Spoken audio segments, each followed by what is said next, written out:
And then basically, Jacob came in to do a handover with the CEO. Handover was loads of huge projects, and Tim was like, I'm actually not going to do a handover, and also you can't work for us anymore. And gotta write something. it's really shit because he's the director of all the projects he really managed to do. Those clients will think that Jacob rather than the company itself. So it's completely like done a massive dick move because they're going to be like, all the projects are very big. I made the camera if you want to raise that. No, you know, twice per long, that's at least. I guess you're Yeah, things like me too.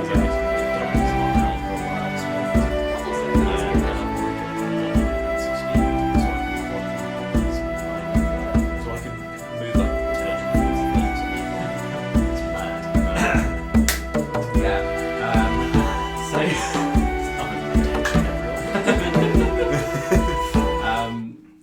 all right, yeah. So I'll just quickly cover That's over some of the terrible stuff bottle. from the last session. So I swear I'm not doing this. I hate that bottle so much. You've had it for so long. Get a new one. That's so This cheap. isn't me. If you like twist the lid off a bit, it makes it easier. It just gets louder. no, twist it off. More If liquid you came twist out it though. all the way off and then just Oh! you'll be fine, yeah. Alright, continue, Oscar. So yeah. Right, so I mean, you guys know where you are. You're in the Drovnar Peaks. There's weird shit going on. It's all a bit weird. And in the last session, basically what happened is everyone awoke in the morning and on sleeping in a room in somebody's house, and it seems. But basically, there were all these thorns that had grown out everywhere. They would seem kind of evil. They were sort of iridescent green. They appeared to be originating largely from where Pilanna was sleeping. But not the way. And Dorwin and Rudy, you have both been particularly sort of scratched up by these thorns and found yourself woken up paralyzed. That's useful, wasn't it? I saved you.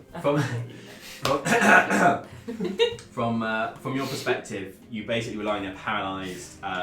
Some of the people who live in Drovnar Peaks, specifically, it was this person called Dacine, as well as another character called Alabris. And they came in and they explained that if they were going to be able to help you because the curse was so potent, they were going to have the rest of the party were going to have to travel to the edge of the Drovnar Peaks where there's a bunch of nature spirits and acquire this specific herb, basically. So that's what you last would have heard. The nature spirits are quite dangerous. They personally don't go there because they don't want to mess with the nature spirits. So yeah, they sent them on their way. They can probably, from your perspective, you guys were dragged off to these healing pools, which are basically various kind of like hot springs that are all down the side of one mountain. They vary in different colours and they all have different healing properties. And that was where Alabris, who's this quite eccentric bronze dragon-born lady, she was kind of moving you between the pools and caring for you, and it certainly put a lot of your bodily aches to rest, but it didn't heal your paralysis. Enoch was trying to get a spa day in. When by the time we'd wrapped up the session and these guys had brought back the herbs successfully, they were in the process of talking to Dacine and Lorican about. Pilanna wouldn't let me steal loads of elemental water from this place because there was a. Because she just He is sacrificed ignoring her some very Wait, you significant found facts. elemental water? Yeah, And we can talk about this in character probably. Yeah. Because they don't know yet. Sorry, I've got a real tickle in my throat. Do you want some water? Do you want to slurp on the water? Yeah, I will. Thank you.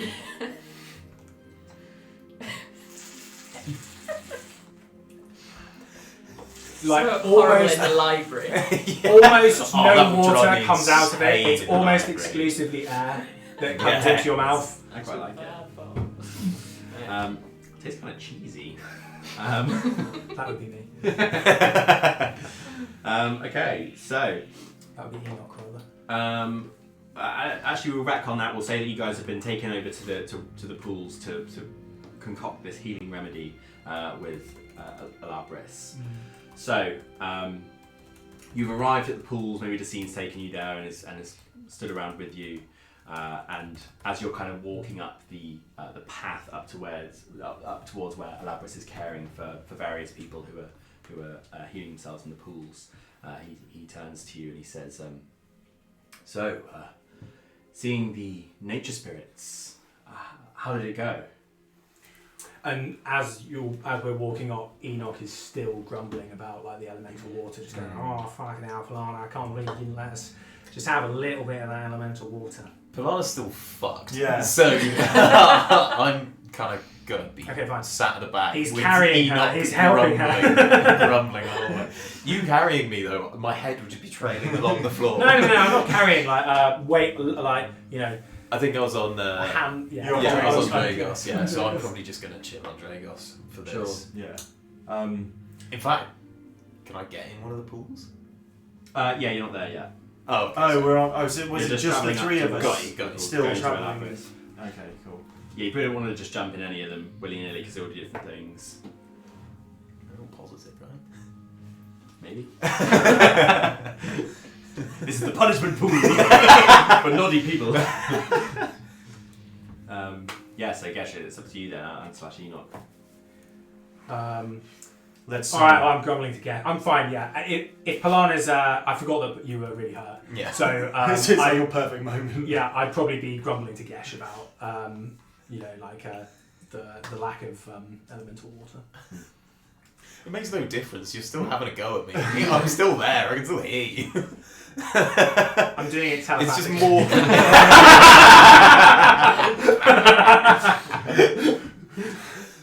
With just the occasional out Right. loud, so So that I you know know that we're I talking know about that's something, what- but you don't know what we're talking Oh, about. I know what you're talking about. I'm talking about the same thing the whole way.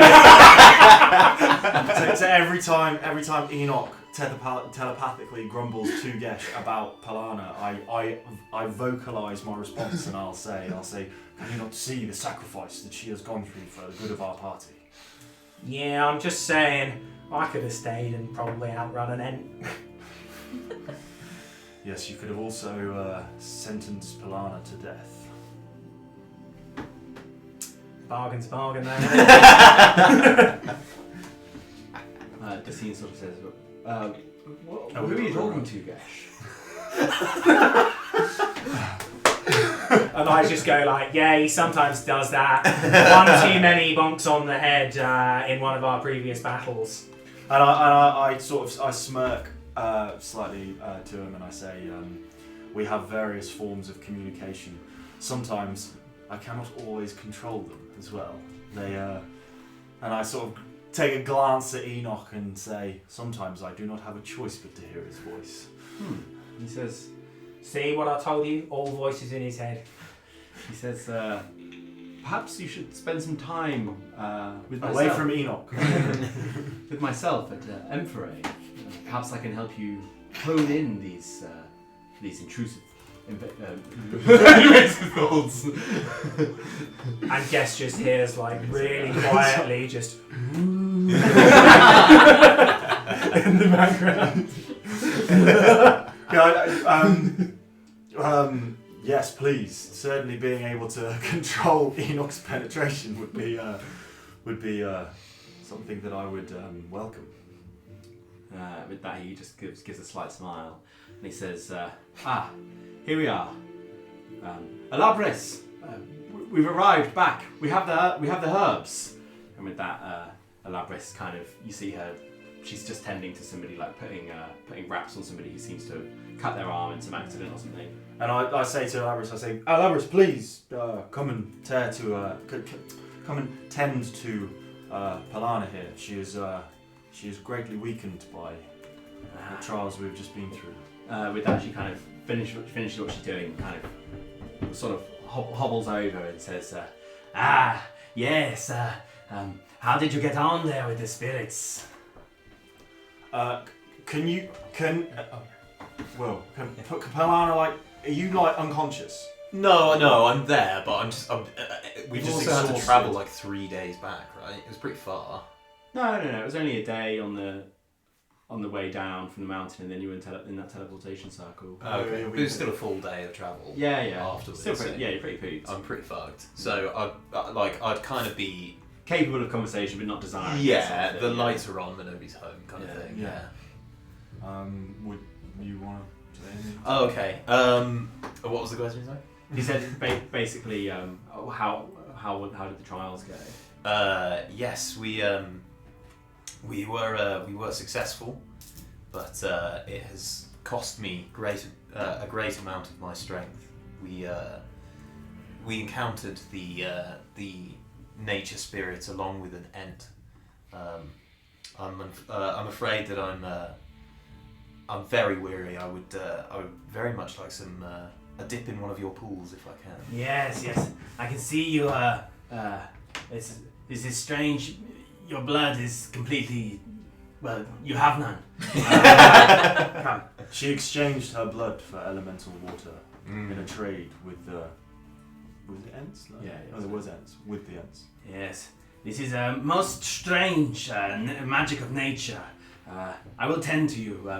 Let's see you get prepared. Now come with me. I will come and talk to the rest of you shortly. And with that, she kind of comes over, and you find with surprising ease, just kind of like pops you up like that with your arm around her, and you're able to put all your weight on her, and she's just, her gait is no different. As we're walking away, I'll kind of say, if there is any way for us to extract some of the elemental water that courses through my veins, it would be very much appreciated. Oh, I was going to say, Gesh might have muttered that to her, but fair. thinking of such things, yes, elemental water is a rare prize. I can do this, although painful it might be. I can withstand pain, although I might need a little rest first. Yes, come here. This is one of my favourite pools. So she kind of The torture pool. It's just full of lava. It's a little volcano. She says, This pool I call Sanctuary. and you see at this point she's taking you slightly further up the hill, and you find that further up the pools are actually much less colourful. They're all kind of different tones, but mostly very pale, whitey, sometimes slightly turquoise, sometimes slightly reddy. She says, It is here that the freshest and most magical and potent water runs. Take a rest here. Before we try any processes or take you down into a pool to recover your blood and other tissues, I suppose that you should restore your constitution and your mental state here. and with that she kind of cradles you, almost like a, well, I'd say that she'd probably sit you up and undress you first. And then as she does, she just kind of picks you up like this, kind of cradles you and just lowers you gently into one of the pools. You feel it's extreme, like it feels like a heat that you wouldn't normally be able to withstand, but for some reason it's super pleasant. Okay. As you kind of lower in, you just feel this like breath come out of you, and it's almost magical. It's just, you suddenly feel completely at ease, like no pain. You can already feel yourself starting to think a little bit more clearly. You know that you're not just immediately fixed, but you can kind of like almost feel it working within you, sort of straight away, really. Okay. I can imagine. I'm just picturing something quite funny. I can imagine like as she's like very gently just lowering Pilanna in, like Ennoch just runs up, just ripping all of his clothes off and just dive bombs into it. She says, purposely splashing Pilanna loads. You see me just like gargling a bit of the water and like spitting it out. burning your tongue. It was pleasant. As she lowers you down, she says, Now I intend to go and tend to your friends and brew this potion as needed, but first I know that, well, I have read ancient texts that interacting with the nature spirits can be a strange experience. Is there anything you wish to talk about before I leave, or do you feel at peace here?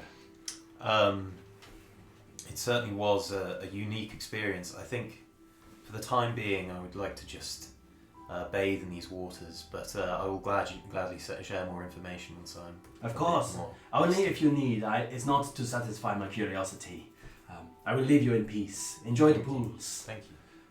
And with that, she kind of like hobbly scurries off and comes down back to where you guys are, and she says, "Come, I take you to your friends." And with that, she kind of leads you over to Scene. Sort of pipes and says, "I don't suppose I'll be able to aid much any longer. I'll head back to Emphory." And with that, he opens the portal and steps through. He says, "You too, Gesh," and disappears.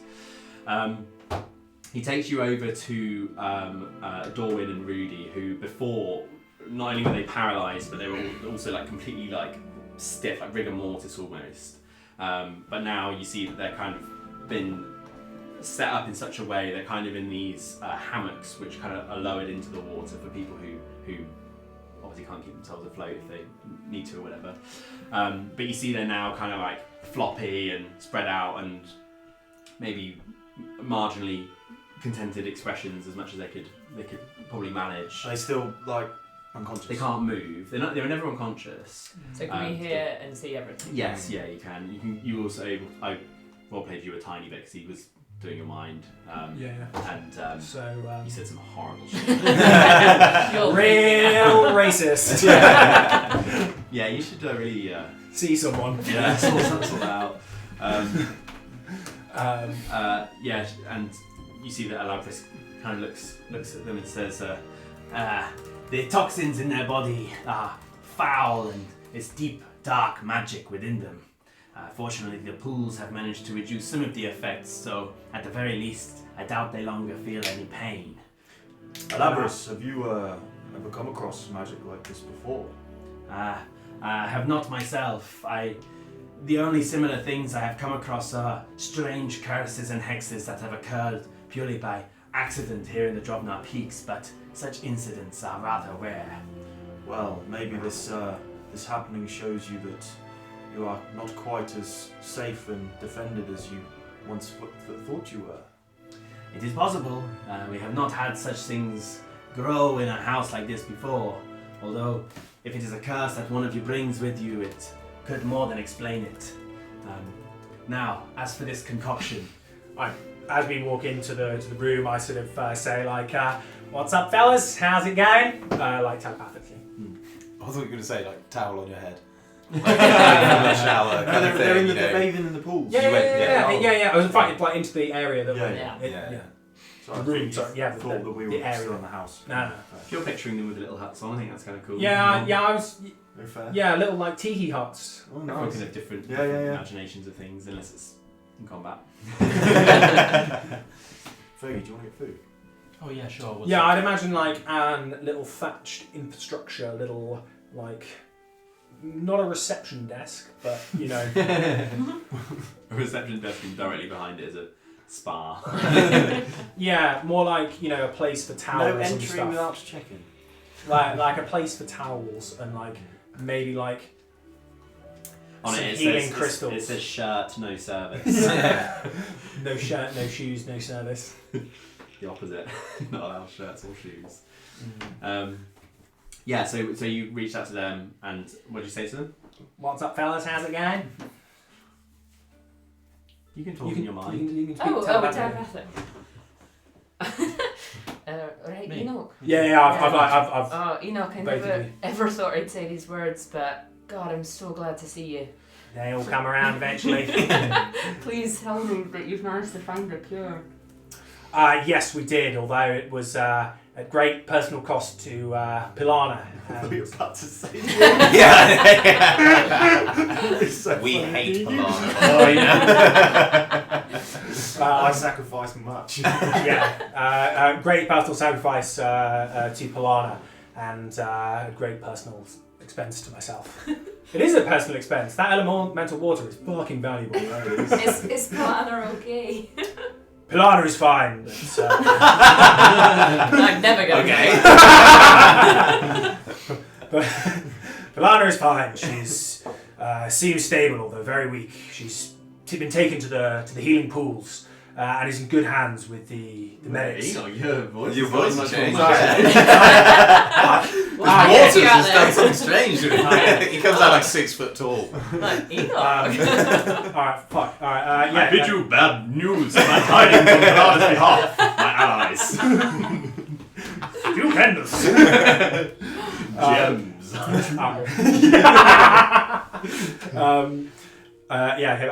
Yeah, Pilanna's fine. She's although it has left her very weak. The medics at Drovnar Peaks have taken her in and tending to her as we speak. My bank balance, on the other hand, will never be the same. Right, well, I'd love to hear more about your your perils, but could we hurry this along, please? Wow, yeah. I mean, that's what Gesh and Alabris. Alabris. That's what Alabris is here to do. Probably want to help with the potion, wouldn't you? Oh yeah, that's what. Yeah. I Enoch's not acknowledging I that. wanted to say, but obviously you guys were in the flow. I would have wanted to go with Alabris and Pilanna to the pool just to oversee it. Oh yeah, sure. Yeah, that's fair. I'll say that you were nearby, but saw that it was mostly under control. Okay, cool. So while you're saying that, shall we do Alabris and Gesh over here? She says, right. Which one of you has the what do they call them? Zephyr. Zephyr roots, wouldn't it? Was it roots? I thought we'd already done this. How many bit. did you get? Enoch 7. also would have not. Enoch would have just tagged along at this point and done that bit afterwards. Just. Oh yeah. No, for sure. Here we are. Zephyr fine. That was it. She says, yeah. Well, I guess we'll go back a little bit. Who has this Zephyr fine? Well, I assumed because I maybe kept it with some of my herbs and stuff, yeah. and I will have sort of opened my satchel and presented some of them to her. Ah, yes. Strange leap indeed. I have worked with them but once or twice in my life. This will be fun. How many do you think you require? Well, I imagine one for each of them will form a brew sufficient enough to bring them back to their full strength. The rest of them you can keep for yourself. Well, we have plenty, so if you need them, do ask. Ah, yes. I dare not take more than I need. It would be a cost I'd be happy to pay. Me personally, all of us. She says, very well. Enoch just goes like. She says, well, I will head back to my hut where the alchemy set is and start work immediately. You are free to spend as much time in the pools as you require. If you need any help, feel free to talk to any one of the assistants who work here. And with that, she scurries off to a hut slightly further up the mountain. Were you wanting to go with her to check out her alchemy, or are you not bothered? Yeah. Shall we? I would like to, but In which I'm case, happy to keep it rolling. In which case, we can say that Enoch jumps in a random pool Sure. and chills there until Gesh does the, What happens to it? election. Yeah. Random pool. Which colour do you like? Yeah. Oh yeah, no. Can you tell me a bit of? Actually, no. It won't be a Context. random pool. Can you Okay. tell me roughly what some of the pools look like? Yeah, sure. I mean, so they're all basically various different colours. Okay. And the further down the mountain you get, the more the colours diversify. Okay. And further up, the more pale they are, until eventually there's a pool right at the top, which is like completely white. Do you want to have a look? You can see there's people in it. With that one. It's a bit of a way up the mountain. Is it further than the hut? Yeah, her hut's about 3/4 of the way up. I'd What say. level am I on now? Where these guys are, you're probably about halfway down. So what colours are we talking about between here and the hut? Colours between here and the hut? Yeah. I mean, it's the same colours that would be elsewhere. Okay. But No, with us higher up, obviously the more powerful in Enoch's mind. So yes, yeah. I mean, yeah, they are. fuck it, I'm going to go to the top one. Alright, Jump sure. to the top one. Sure. That's what I want to do. Okay. That's what Enoch would do. That one's the phone. That's the pool of eternal elixir of life kind of thing. Yeah. In his little green goony mind. So I'm imagining you kind of like hurrying up the mountain, kind of stripping off on your way. Gotta get pulled. all the dragonborn bathing are like just watching you. It's so green. Just like scurrying up. By the end, you're just naked. Flopping around. You see around, there's like assistants around the place who are just like gathering up your clothes as you're running up the mountain.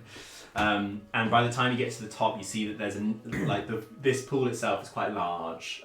You see there's a number of people who are all just kind of lying in it. A lot of them seem to be in quite sort of meditative trances almost. Are the people that were in it like particularly old or particularly injured or? It's a variety.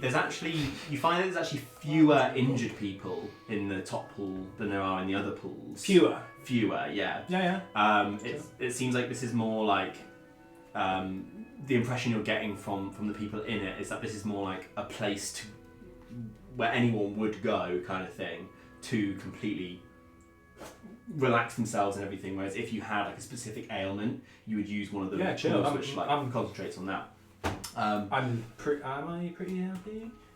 Oh, I'm getting a long rest anyway. I don't have any conditions. Yeah. I'm chilling. Yeah. Cool. So you kind of go up and I mean, what do you do? I slide in gently. Okay, nice. Did you base on the dice roll? Yeah. Nice.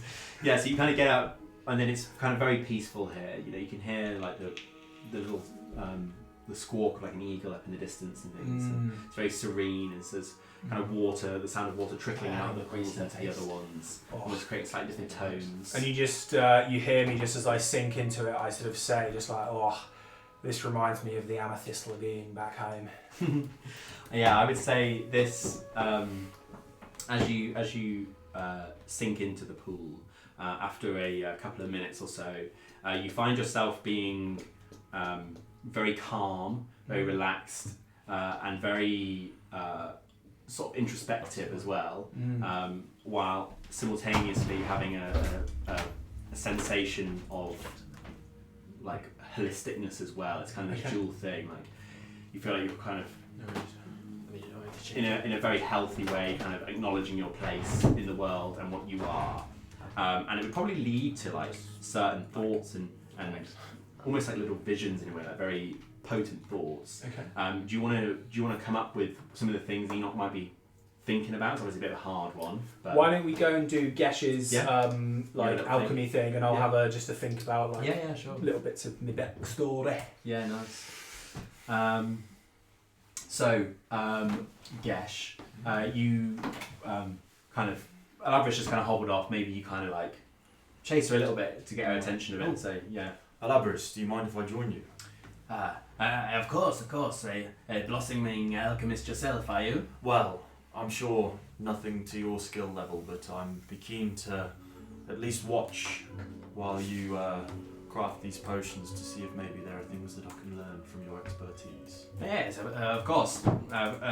Although don't be surprised if the processes may be a little different to what you are used to. Indeed, all I have is this kit I have here with me, and I sort of show her and... Yes. It's enough to get you what you need, for sure, but it is a little rudimentary. Indeed. Now, come, we have no time to waste. And she kind of walks with surprising speed. You kind of got a fast walk to keep pace with her. Oh, fuck that, I'll just jump on Dragos and just flap gently by her, like alongside her. If she's like scurrying, he'll just like float gently alongside her. Nice. And as she walks into this hut, you see that it's very, very basic.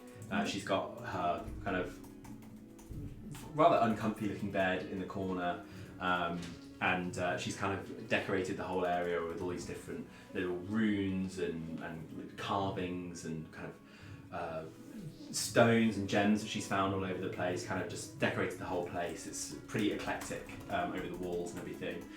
She's also got a huge pile of scrolls and books, which don't seem... Some of them are on shelves, which look like they've been kind of roughly hammered into the wall, and other ones are just kind of stacked up in piles around the place. Do the buildings in the Drovnar Peaks have like a general theme of like of a similarity of how they've been built? Yeah, it's kind of like each village is separately. They do differentiate a bit when you get to the different sort of districts. but the majority of them follow a kind of stony sort of Machu Picchu kind of vibe, you know, like Emperor's New Groove kind of stuff, you know, with like these kind of square stone buildings that kind of drape down. Very simple but very solid.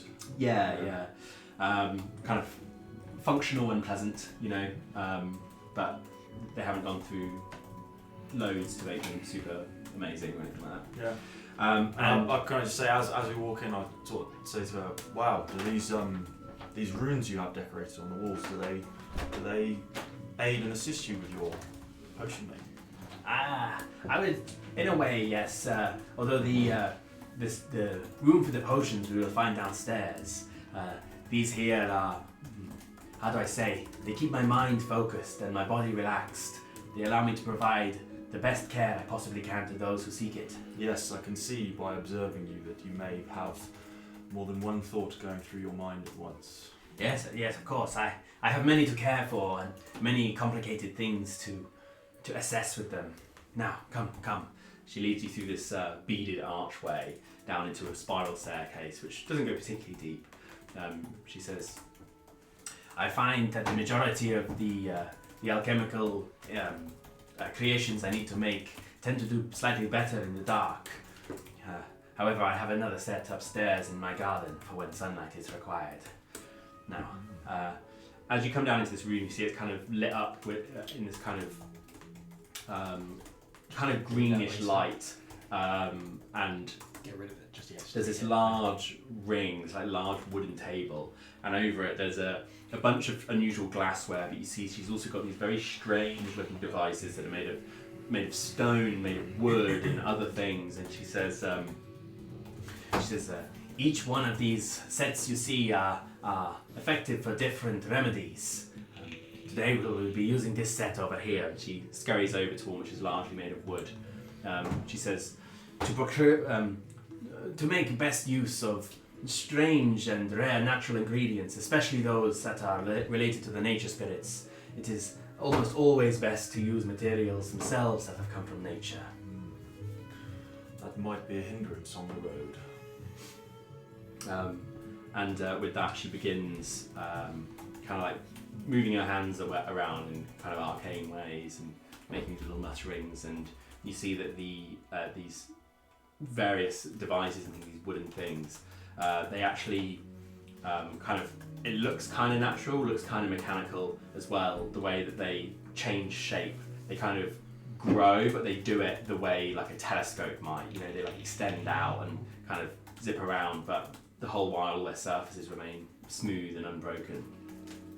She's got these sort of alembics which grow. I'm kind of envisioning like trees growing almost, but but kind of very quickly. Yeah, rapidly and all that. And they're kind of connecting into one each other with all these various tubes and things. And it's, I'll tell you what, why don't you give me an alchemy skill check? Okay.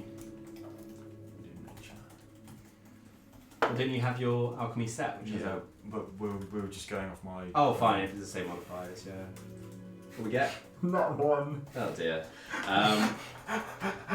So yeah, you're That's feeling 20 minutes wasted. you're feeling completely clueless as to what she's doing. Fuck's You see she's like lighting these fires around, and you think, oh, maybe that connects to that. And you're like, oh no, that doesn't make any sense, and you just can't piece together at all what she's actually doing. So it seems very And I advanced. daren't interrupt her because the well-being of my companions is at stake. You know. Yeah. With I'm your, just stood there like. as she's doing stuff, and we'll roll within that one for now 'cause it's funny.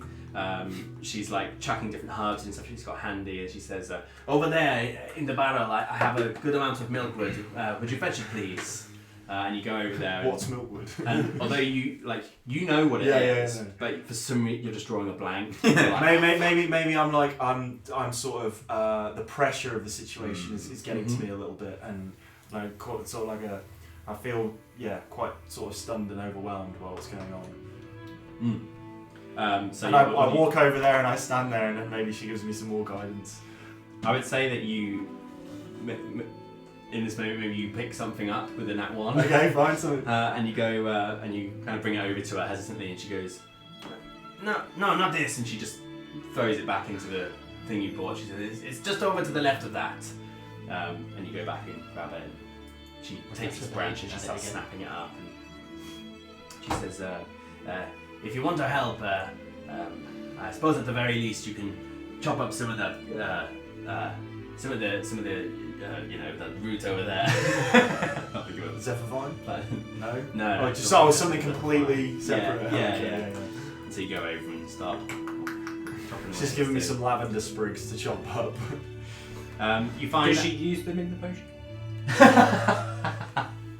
Yeah, I guess nobody knows. We'll leave it there. I guess she doesn't remember if she does or not. And after maybe 20 minutes, half an hour of seeing her kind of magically disconnect and reconnect these various vials and things and leaving things to simmer away for a minute, and you see that when something needs to heat up, she doesn't really use any flame, she just kind of just heats into the vessel itself. And after a while, use all of the charges for you. these drops begin to drip out of this thing which has this kind of orb at the top. It's like a little stem down here. These drips begin dropping out, and she fills up one vial, and after that one's full, she starts filling up the other one, and you see that the last drop falls just as the potion reaches. It's like perfect amount. Yeah. And with that, she stoppers them and hands them to you, and they're kind of these long straight vials like that with a little cork in the top, and they're these incredibly intense turquoisey blue, like what you might see in a beautiful ocean, on some white sand beach kind of thing. You see that they kind of, the fluid inside them moves around almost like the wind does. She says, "Here, these I believe will help your friends." This looks like a rather beautiful magical decoction here. Yes. This will surely help. Yes, I thank you for your offer of the Zephyrvine, but I feel that when you think you are ready to use them, they can have a number of interesting effects. If you're to be a great alchemist, you have to use great ingredients. You hold on to them, Gesh. Would you not like to take some as payment for your help? I need not payment. I help because it is good and nothing more. Well, that's a great kindness. Would they even know the word payment? I mean, maybe not, but...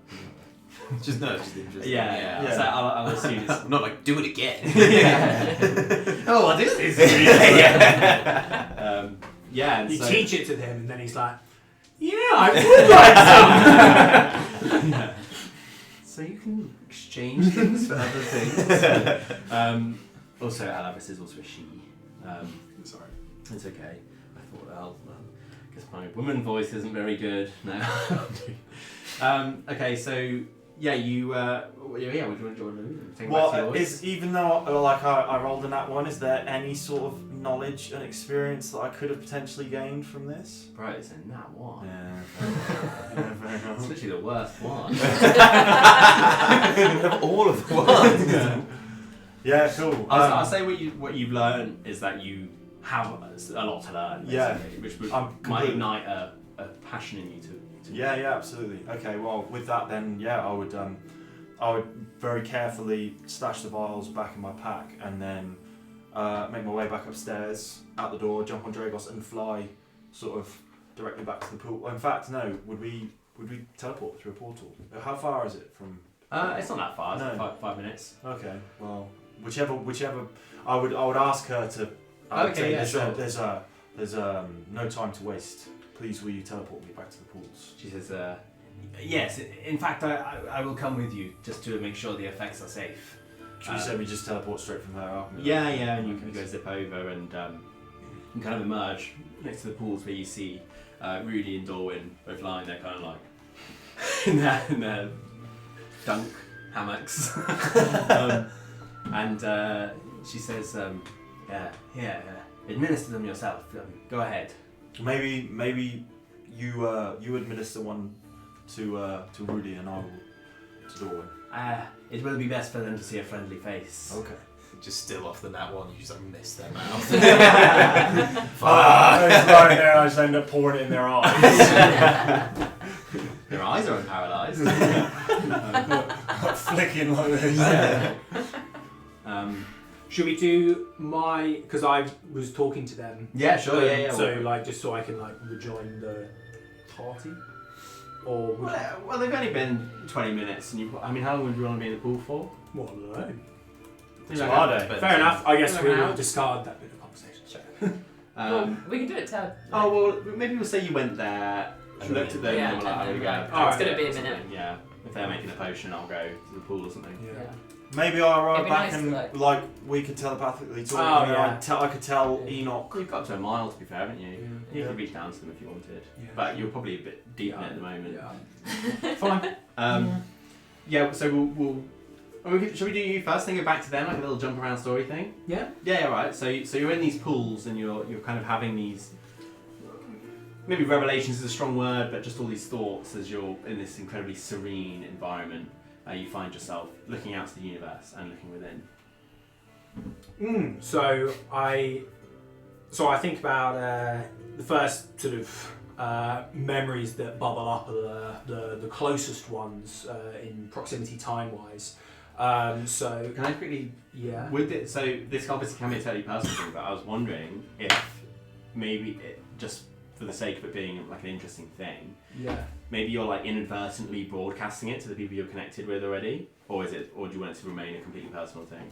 Just because then it explains you describing it to me and other people hearing, you know. Oh sure, yeah. That can be. I can be broadcasting on all channels. Just like by accident sort of thing. Yeah, like kind of like maybe the pools have like relaxed me, and I've like let down the normal psychic barriers that in my mind, and my mind sort of Keep up the naturally defense. reached out to the 4 people that I speak to all the time, every day, and it's sort of this like connection that we have psychically is sort of like become a bit sort of embedded in the sort of the space and time like continuum, so it kind of wants to follow the same path. Yeah. Path of least resistance. Yeah, exactly. Probably being in the pool might have stimulated it even more as well. Maybe I don't know. Yeah, I think that's sort of what, that's what we're going for. I think. Yeah. Right. Yeah. So the emotions that bubble up are the ones in closest proximity, and I see an image of Gesh and sort of like a kind of brotherly but competitive emotions well up. And then I see Pilanna, and I sort of like this like strong protector emotions well up, and then for Dawn it's just this like little quiet bookworm that just sort of like what? Fuck, shut up. Fucking dog. Yeah, just fucking Dawn, and there's a lot of confusion just around Dawn. That's the main emotion, just like. Because I understand very little of what Dawn does. I think everybody does. No, I know, yeah. So it's just like, just a bit of an enigma. And then with Rudy... Pardon? How I like it. Yeah, well, exactly. And then with Rudy, it's just this like funny, I just like sitting around a fire. And then my mind sort of goes a bit further back in time. And obviously I think of Tide and the sadness. I remember adventuring with her and the heists that we'd pulled. What? Oh, it's just funny. It's just rubbing it in for Cora that we're. No, It's nice. It's cool. Yeah, it's yeah. nice. Yeah. I remember like the heist that we pulled, Santiago Fantango. Running, and then I go further back, and I suddenly flash back to me as a young child in the streets of Squall's End. You see a sort of, it is like an underhive, but the entire of Squall's End is like sort of built on a sinkhole, so it's kind of like an inverse city is how I picture it. Cool. Yeah. Yeah. Because I Right, yeah, I don't have much for schools then. Alright, cool. So roll with it. Yeah, so it's kind of, it's a sinkhole. So, and you see it's one of the sort of the upper levels of the sinkhole. Narrow streets, like wooden terraced houses type thing that have been built into the bedrock, and sort of quite like a spider's web of streets that are very dirty. And there's sort of like rats running around, even though it's sort of the upper levels of the sink of the hive. You see me as a sort of 5-year-old, like running through the streets, fighting with the sort of other sort of gangs that were like prevalent in the neighborhood. You see my, you don't know which relative it is, but you see this younger, older, and sorry, this other young goblin, like older and slightly bigger, and looking more like a sort of he's sort of like about 12 and I'm about sort of 8, but he's sort of like started to fill out, and you see that he's sort of a bit more violent in these fights and can handle himself. And you recognise this. Maybe see you kind of like while he's like punching people and stuff, you're kind of jumping on and biting their legs and stuff, and like. Yeah, well, I mean, the most damage is inflicted by what you can't see. So what often happens is that everyone is focused on this, my big relative, and I just come out of fucking nowhere and do some shit and do dip some out again. serious, do tons of damage. And so then we sort of fast forward and we're a bit older. I'm about 15. My relative is about 18. We see like a bigger fight. You see that we're now sort of wearing some of this sort of much sort of smarter clothes. We used to be sort of not rags, but just not a uniform or anything. Whereas this, we're in like a waistcoat, button-up shirt, and like a long like black trench coat.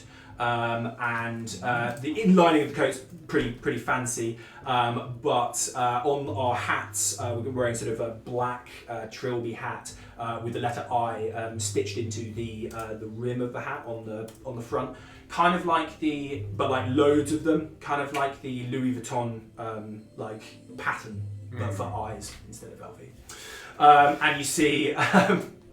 And you see my relative now in a really bad fight and get slashed across the eye, and it's a really bad injury. And you see the sort of actual relatively sort of indifference that you'd expect my emotions to be, seeing a relative injured in such a way. I'm kind of quite very, very impassive about it, is what you notice from that vision. Next, I'm sort of the same age, sort of 16, 17-ish, and we're now in what you recognise is as a casino. From that injury, does he have any dressing or like an eye patch or anything else? So you can't. So you just see the injury itself happen. You don't see the aftermath of the what it's left him with. Following that, you see what you recognise, we think to be a casino.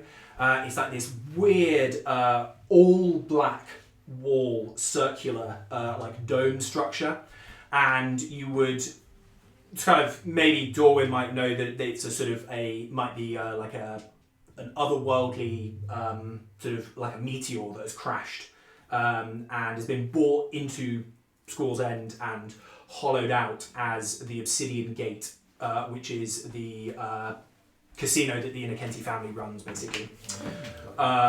So you see these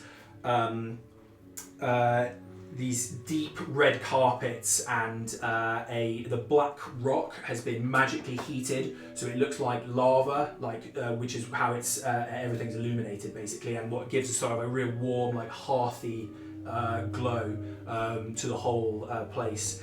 And then there's a massive golden eye inset into the bedrock. Of course. Well, of course, no. Well, there would be. There's a big golden eye inset into the bedrock, and you can like everyone's really busy, but at the same time you sort of see me flitting through the casino, just like a slip of the wrist here, just maybe a nudge of some dice there, just subtly just rigging all of the games, basically, is what you see. And you see like a massive, like really sort of like, this is what like home was for me, like this, like this job and stuff like that. And the last vision you see is me sort of thinking it's been 10 years. It's been 10 years now, and this massive sort of pondering sort of scene, and very introspective now takes over. And am I allowed a vision? Yeah. So you now see an old man, massive and like really like pimped out. He's got like a purple jacket, rings on every single finger, massive cigar. Goblin still. Yeah. Sorry. Sorry. This is a vision of you. Is this what you think might be a vision of you in your You future? don't know. No, You but don't is know? this what You don't know. Is this what you think? You don't know. No. You don't know. How can you know? You're just seeing what he's Yeah. broadcasting. And he is carrying a big limp on sort of his left hand side, walking with a stick now, and you feel this. Pimp cane. Huh? Pimp cane. Well, yeah, it's bejeweled as fuck. It's got like a jaguar head with amber and jade and like silver like geometric lines to like make it like that. You instantly see this like big rage well up in me against this person, and you see what you recognise is my relative, my relative that got injured in the fight. He's got a huge pink scar down his right side of his face, and his eye is lidless and is like pink and just like filmed over completely. He's not wearing an eye patch. You see the full Monty of it. Why not?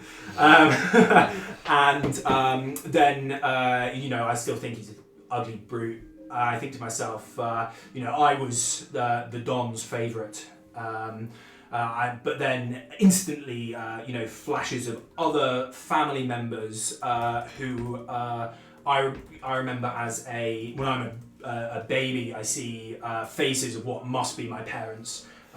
You think like because of how the visions are. I'm in like a swaddled, and then I'm seeing visions of these two faces, and then just sort of you've an amazing sense of sort of finality.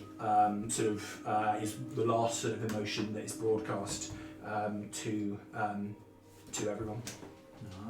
Nice. Very nice. That was Yeah, sick. cool. Nice. I really liked that.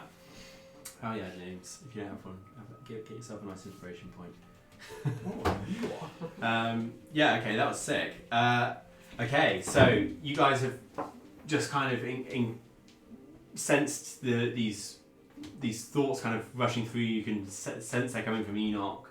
It's a little strange as you're making your way. So Pilanna, you're in your own pool. Dorwin and Rudy, you both have experienced this as well. And then shortly after that, you see Gesh kind of appear with these vials, and maybe wearing like a slightly like strange expression after having undergone like this flurry of emotions and visions and things. Okay, so yeah, what would you like to do? Well, I will. I guess I will I'll take my boots off and roll up my breeches, and I'll step into the pool. Can we say that they're sort of like laying relatively parallel to each other? Uh-huh. And I'll sort of step in between the two of them, and I'll start administering the first one to Rudy. Okay, nice. Sure, and I mean, shall we say that you've yeah, okay. Well, so Rudy, you find that once you ingest the potion, you start to feel this sensation that your hands and feet are moving around, and then very rapidly after you get these tingles in your hands and feet, you suddenly feel it kind of rush through into the rest of your body. Yeah. You're suddenly like you're filled with energy, and you feel like you're you're thinking faster and you're able to move faster, and so you feel really quite invigorated. Yeah. As you kind of what does she do as she experiences this? Yeah, so I quite like the idea almost as like a reflex response that she wild shapes. Okay. Just to kind of, just nice. because she's like burning through energy. Yeah. So it's a panther or something that's just, and then just like bolts out of the That's thing. cool. Okay, cool. Yeah. So you kind of like I'd say that as you get this burst of energy, you go to jolt up, and doing so kind of form into this jaguar, and you just Probably run. terrifying Gesh in the process. Yeah, and you just like dash off into the trees, I imagine, Yeah. to go be around nature and away from all these people and everything. Yeah, and just to like use the muscles that haven't been. Yeah. You've Yeah, I think Gesh will like have like an initial sort of surprise, but then immediately sort of smirk, and then maybe turn to some of the other Dragonborn that are bathing, and I say, well, this is rather a common occurrence. Do you reckon would Dragos go running with her? Yeah, that's maybe cute. maybe Dragos would sort of fly after Yeah. her, you know. Yeah. Just Just very yeah. bestial, like following, like, oh, we're Let's let's go! Let's go! So yeah, you Or find Jonas is like exploring time. I'd say it's not long before you kind of get into an area of forest, and you just feel your muscles absolutely pounding as you're just like effortlessly leaping between the trees and diving around and just exploring the forest at max rate. Yeah. Can I ask a question? When you're a panther, Yeah. are you like a carnivorous panther? Like, Well, 'Cause I know, like, she's not vegetarian anyway. she's not I'm vegetarian. not vegetarian. Oh, you're not? Fair enough. I don't think you are. Just No, immediately characters, mauls no. the No, first fine. Dragonborn Just very like. bystander. no. I was saying like, next in my head, you were vegetarian, but it was man that was vegetarian. Yes. Yeah. Yeah. No. Yes. because she's a leaf. I do quite like She's the actually idea just that a when you're in camel. animal form, you do like that you have the human sort of hindbrain being like, oh, this is gross, but the animal part of you Yeah, is still just being like, like, "Fucking yeah." fantastic, yeah. Okay, and then so Rudy's just dashed off. You understand her that she likes to be in nature as her her comforting place rather than necessarily being around people and things. You make your way over to Dorwin, kind of wary, I imagine, after such a response, and pour it down his throat. Dorwin, you have the same experience where you just have this like rush of power and energy kind of come through you as you suddenly jolt up. Oh my god. Glad you could be with us. Oh, for- Gesh. Oh, thank God. Thank you. That was rather horrible. You are free to cast your magic again as you please. Yes. This Alabra says, Little one, Dorwin, I believe. What is the experience of drinking such a brew? Oh, it's like, have you ever had a spell cast on you? Yes, many. It's a lot like that, but inside. Like I'm casting a spell on my guts. Yes. I had a feeling the Zephyr Vine may have some effect like this. Feel free to do whatever you wish for some time. It is good to see you on your feet, little one. Okay, we're here for a jog. He goes really slowly. Oh no! I love the idea that for Dorwin, a jog is him just levitating. I'm gonna go for a quick jog, just like levitates himself at a jog space forward. Start jogging and just go vertically. Like a balloon. just for reference, you got the effects of the haste spell from this one. Oh, weird. Time for a jog. Yeah, cool. So while they're enjoying themselves for a minute, maybe by this point, Pilanna, you're feeling like you've kind of got your movement back a bit, feeling a bit more like together. I was going to ask, did the spring have any weird effect on the vine? Did I feel anything particular from that? Yeah, that's a good question. I would say that you nothing huge, but you would have felt it like the thorn that sticks out would have temporarily gone in, and you can kind of feel it receding further, closer to your core. Yeah, it doesn't really like being touched by the water. Yeah. Oh, that's great. Yeah. And what will Gesh have felt from taking his boots off and in his feet and toes from standing in that pool where they were? I would say, I mean, so the pool that they were in was just like, what are my feet doing? what do they smell like? So the pool they were in was more specific to the sound. So it was quite a green pool, slightly kind of halfway up the mountain, not super far up. So this one is mainly to combat like this kind of situation of paralysis and stuff. So you would have felt like just quite like tingly, like overstimulated, because it's what the pool's trying to do. Maybe you're. Does Gesh? I was going to say, well, what about through my? Because I'm going to have quite hide, like tough skin. Will it? Oh yeah. So it's like it's maybe not, the tingle is more of a pleasant sensation. Oh yeah, it's pleasant. Yeah. But it's like almost like a funny pins and needles sort of thing. Yeah. But probably not much in your mind experience stuff. In here. Can I say that he finds it particularly enjoyable and quite therapeutic, and so like I'll then take my clothes off, and then now that I know that they're safe, sure, I'll just lay back and enjoy this. Yeah, pool. I say that as you this tingly pool. As you're undressing and like begin to like settle in more and stuff. You see, Labras says, "You're welcome to stay in here, but it's the sensation not a little strange, no?" I enjoy it. Ah, It's nice to have a moment's calm now that I know that my comrades are safe. Yes, I can understand that. Well, I'll leave you to it. When you get out, I'm sure one of the assistants will bring you something to dry off themselves. She says, "Thank you for your help today, Gesh. I hope you enjoyed the experience." And with that, I just nod to her. you feel this whole like it's almost like being like tickled and tingled, Yeah. but for you, there's like an element of massage to it almost. Yeah. That's exactly what I was thinking. Okay, so shall we say that maybe we'll do like a bit of a time skip or something, and we'll get to a point where Gesh tried off, Enoch's kind of sorted himself out and stuff. Maybe you've come down the mountain, found Gesh relaxing, and have come down the mountain. By this point, you can smell where they are. Dorwin, you've stopped hovering around. And Pilanna, you're coming along. You kind of come down the mountain too. You maybe meet down at an area where there's like people coming and going. You find yourself feeling like you feel good, like you feel okay, but the lack of blood does feel a little weird. Like you feel kind of like sloshy.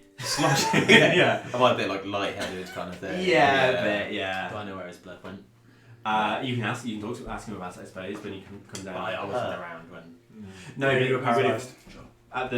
Maybe when you were at the pools, I think Alabra said, you have no blood. When I was paralysed, was I You still? could hear, yeah. Yeah, you were still conscious and everything. Yeah, and I vocalised to Alabris that Pilanna exchanged her blood for this elemental water as a sacrifice to get these vines to save you guys. I would say, just for reference for you two guys, as well as being woken up in the night paralysed, not only was there that physical element, but it was also really quite painful. Like you were kind of in pain the whole time. It wasn't until they got you in the pools that pain kind of dissipated. And how long were we like that for? For a couple of days? Oh no, you guys were gone. No, it was less than a day, wasn't it? That you guys. You said it was a day's march back, so it must have A been couple of days, yeah. I thought because when we got You teleported, didn't camp on the way. no, out we to got the mountain, teleported to the foot of the mountain, and then it was like a day up and a day back. I thought you said. And then all No, the shit that you went got on you as got there well at morning, while and then we you were up. You weren't in the glade. Oh, and then you were in the glade for a few hours. We were glade for like 8 hours or something. That whole process took ages. Oh, was it 8 hours? Okay, fine. Yeah. Okay, yeah. So probably about a day and a half, sort of thing. Does that make sense, right? Yeah. Day and a half, 2 days, something like that. So left in the morning, came back the afternoon the following day. Yeah. Would we say that counts as a long rest? Not for you. You're not right. Not for you, mate. Bathing in the pools, no? Bear in mind, I only require 4 hours. No, yeah, no. You got no blood, mate. Nah. I've got no blood. Yeah, I think it's I've got like 1 pint of blood. yeah. You have a short rest. Alright. Yeah. Okay, yeah. So you guys kind of Sorry, can I just say like a fun interaction that I just had in my head? Like Enoch comes down off the mountain from having his self-reflection, and he sees me sort of like basking in this pool, and he like maybe like dips his toe in, and he just sort of goes, "You fucking weirdo." Yeah, still English. Yeah, I'll say. Like Gesh is just so blissfully lying there, and it's just immediately like, ooh. So yeah, you all come back. You kind of gather around, feeling fairly refreshed. I imagine you're all probably kind of thinking a bit about what you experienced coming from Enoch. I would say as well, Rudy, maybe you come back and you're kind of like covered in like twigs Yeah, and that's stuff. But like really happy. Yeah, like a just mallard, like, just a half a mallard just in her mouth. Are you still wild shaping? No, so I've come. You see me come out of the forest as myself, but like Okay. obviously No, I've been you're doing right. some shit. Yeah, so you guys see Yeah, that- Dragos comes back looking a little bit shocked. Yeah, you see Rudy's kind doesn't of want to look me in the eye. You guys do. You see Rudy's like a lot. I mean, not. I imagine you're generally quite like stoic and dwarfy, but at the moment you're just kind of really grinning, kind of beaming. Yeah. You see that Dragos as well is kind of still in play mode, kind of like jumping around you and stuff, and you're kind of like, I don't know if you indulge that or if you just kind of play with him, or like pat him a bit or something. Yeah, I think I kind of like I would want to, but then I sort of see you guys and I'm kind of have to be like, oh, back I'm to a the human. dwarf mode.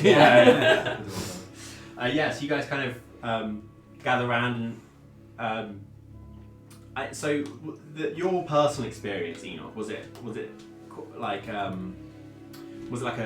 positive thing, like when you Very cathartic. Very cathartic, yeah. Yeah.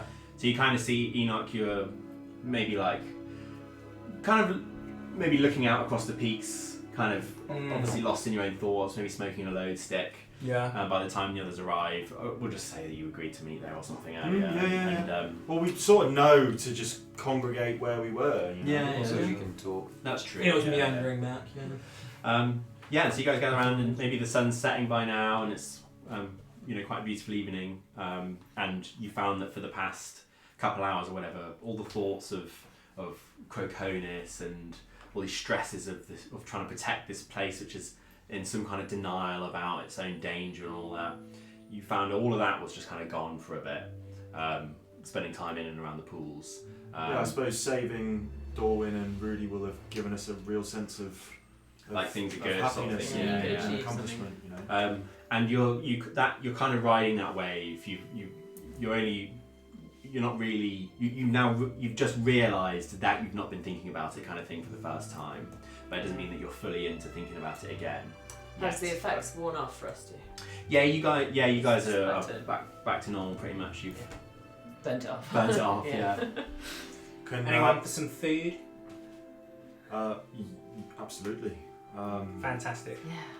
Can I say that Gesh turns to Pilanna and says, I do. when you feel able, it'd be good to find a way of extracting this elemental water from your blood. So what I from do your have in my veins. body, we will take it out again. Wait, what's this about elemental water? You found some, and now it's in your body? Yeah, it's a whole thing. I'll tell you over some food. Let's head to the tavern. Alright, sounds like you deserve it. Okay. You guys head down into a bar or something where before long you're all served quite pretty delicious food of each of your choosing. There's quite a friendly vibe in here. There's a lot of chatter. It's Getting ribs. giving you quite like raw. Yeah. Have we gone you guys to is it Bastardet? Is it the It's big, like, the community hall place? Oh no, you're not. That's where they like congregate and eat and shit. No, that's not where they eat. That's where they like. Sorry. It's like no. That's like a meditative government religious place, like that kind of combo of those things. Kind of like almost more like a parliament of sorts. Right. I'll wait for James to get back. Yeah, that's chill. But no, I'll just all mime eating.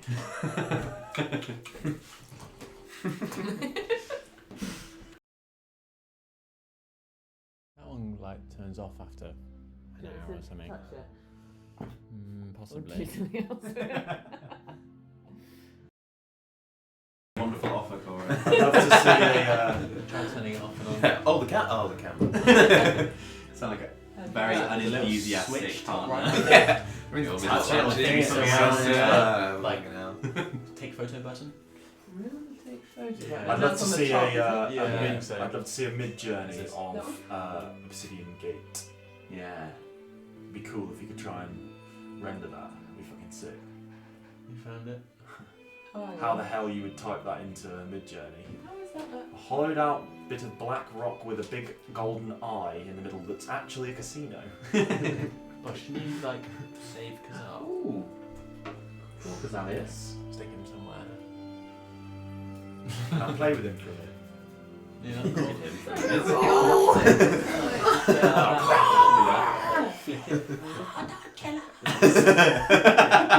The rest of the session is just us watching Gesh do that. Okay, yeah. That's basically D&D, right? Yes, so true.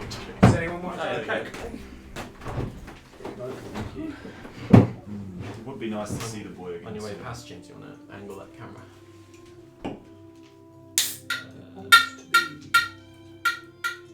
Put him up here where it belongs. More towards Will. All those sorts of. The thing is, Yeah, that'll if it goes any more, then it just like fucking spins round. James, if you go all the way around, the two like knobs can stop each other. What? As in, spin it all the way around, and then that knob that's down there This will one? collide with the one that's below it, and you can kind of stop it. But now it's going the other way. But then, if you spin the whole stick, then you can get it so that where it wants to rest lines up with where it needs to be. It's so complicated. I mean, it's spinning the camera. Is that okay? Yeah, that works. Yeah, that works. It is some people's entire job. Okay, so there's this kind of general hum of conversation and laughter from around the room, you're being served this lovely food in this nice orange glowing, very hearth-like tavern. After a little while of you all kind of tucking into your food as conversation completely dissipates, because I imagine you're all probably really hungry after everything, and after you've been in water as well, you're always more hungry, aren't you? And so you kind of all wolf down your dinners, and when you've got, for any of you, some of you have got a little bit left, you're just finishing off a few drinks and things, and then you all suddenly realise that you're like thinking people and have things to attend to, and also you're all obviously shared Enoch's thing as well, which might be worth talking about. You guys might have some questions about what's gone on, so whoever's got anything you want to say, take it away. Alright, what are they? Enoch, that was quite something earlier. Yes, rather a profound. What are you talking about? That was rather a profound insight that we all saw that you shared with us. Oh, I shared that, did I? Yes, it was very intimate. The Obsidian Gate looked like rather a grand place to be. It certainly was, and still is, I'm sure. It's one of the finest establishments I've ever been in. Probably this side of Eastbourne. He's probably the most northern city in the world. I was more. Oh, that direction, yeah. Fine. I was going to say, I mean, that's still a flex, to be fair. It's like, it's the best in the world. Anyway, go on. It is the best in the world. That's some of the time I've been the most happiest of my life was running the grounds on those casinos. Indeed, and you seem to be overcome with a particular rage for that elder. You saw that as well, huh? Indeed. Yes, that is Don. That is my uncle. I appreciate that it's clearly sensitive information to you, so understand that it's something that we will protect also. Me and Don have a rapey history.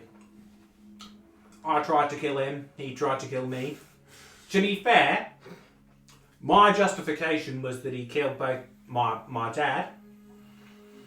So, his own brother as well, which is... Well, you just don't do that, do you? Well, is that not the way business is done in Squall's End? Nah, you've got it all wrong, Gesh. There's a certain bond of family, and if you don't adhere to that, then who are you? You've got nothing. In Squall's End, a man is only so good as his word, and his family is his word by extension. It's an extension of himself, how he conducts himself and his family. Yes, that is certainly a bond that I also understand. Sorry, I want to interrupt the conversation, but to ask Pilanna questions. Sure. Well, we continue this. Oh my god, this is so fucking tasty. What is it? Like air fried chicken, fried broccoli, hummus. Oh yeah. But it's like nice hummus. I can know that grey hummus then. The really Nah. smooth one. Yeah, the one in the green, pot. With the little... Yeah, with the pine nuts on. Yeah, That's some good hummus. that is good hummus. It tastes so different to Yeah, it's so regular. nice. Yeah.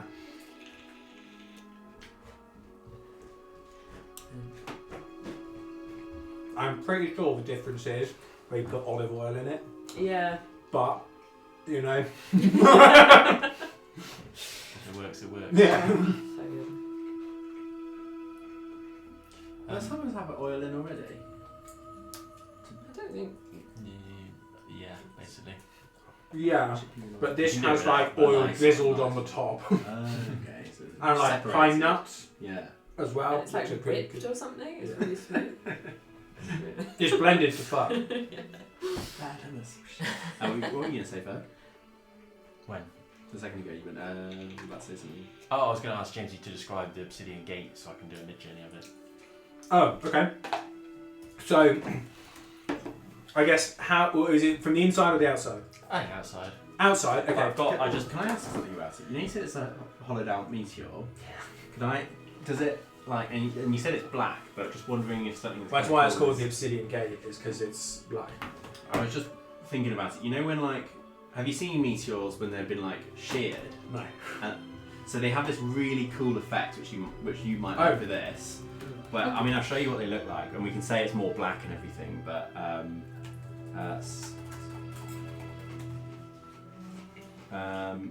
The way I pictured it. yeah, here, this is what I'm talking about. They go like that sometimes. Not all of them, obviously. They can be different. Yeah. But maybe it could be cool. No, the first one's better.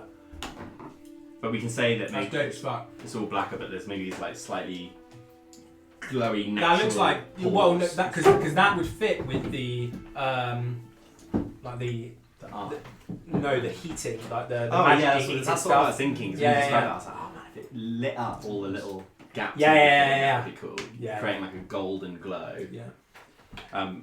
So Squall's End is an underhive, so it's built as a sinkhole, and then there is this like the outside of it is just polished jet black, and it looks very out of place. It looks like a jewel. It is a jewel, basically, obsidian. So it's like it has that luster, and it's been polished all the outside. So it's an obsidian meteorite that's been polished to a and gem. plonked down around essentially a slum. Just here, okay. shall I show you what this So would that's be the like? inside of that. So That's the inside looks is like what that. meteorites sometimes look like when they're like cut. And it's got a Ooh, big sick. shape, or not really? Yeah, so it's like the obsidian thing is like a it's like the entrance is like a big triangle like that, and it doesn't really have. Yeah, well, I don't know if you can make a cool looking gate, then yeah. I hadn't I'd make developed gates. my. It's a gate. The gate is Oh, like that's perfect. the gate to Yeah. the gate to wealth. Yeah, but you know, it's the Obsidian Gate is like, you know, It's the in name my of mind it. of like it's because it's a casino. It's like, you know, locked in. possibility. No, it's like possibility. It's like opening the door, Oh, encouraging people to spend money and stuff like that. That's like, you know, the marketing. And that's why Encouraging people to lose money. Go in and Yeah, find yeah, yeah. opportunity somewhere in Um, a city or something. like a slum, as in like yeah, like a not a slum, like a favela, like a very like odd job houses, because the whole point of the sinkhole is that every like, you know, 20 years or something, the bottom houses just are destroyed because they like subside into the fucking swamp and, you know, at the bottom. So you keep on having to build like new stuff on top, which means that nothing is built to last. It's all just like, Shanty. yeah, exactly, complete shanty. Sick. I'm picturing as well in the sinkhole, it's like loads and loads of like really ropey, weird like bridges and stuff. Oh, yeah, yeah, Yeah, yeah. yeah, yeah. Everything. That's really cool. It's cool. There's like people who there's like thugs on so much will like force you to pay to cross their bridge. And all that kind Yeah, of yeah, stuff. Like, people have these little you know, businesses around them and stuff. Like, not business is the wrong word, illegal, you know, whatever. No, it's a business. By the way, I might have sent it you a while ago, but I do have a thing. I've got a big document because I had a friend who came, one of my old players who came from one of the crime families in school. I might have sent it to you ages ago, you might have missed it, but There's the 5 families. yeah. I've only interacted. Well, my backstory only really centres around the red, like, old women. Oh yeah, they're like the ones which live in like relative luxury compared to Yeah, everyone yeah. else. Yeah. So I can't remember who the other four, No, three I are. think Because one's the Innocenty family, one's the, and then there are 4 other ones, but I can't remember. Anyway, Does it? Is it something about an eye? it's the letter I is stenciled on the interior, Oh, the like interior. behind like the cashier desk, Sure. which is again just polished black, like obsidian. Yeah, I'm imagining this eye is made in such a way that it kind of like, obviously the letter I, but it like just overlooks everyone. Yeah. It's very, very imposing. It is very cool. That's very like the Lord of the Rings The eye yeah. thing. I gotta say, That's what you mean. Core, James's description of this stuff was really sounds like it would fit in well in the Loch Lomond I series. literally was talking about the 5 families. I was like, Yeah. oh my god, yeah.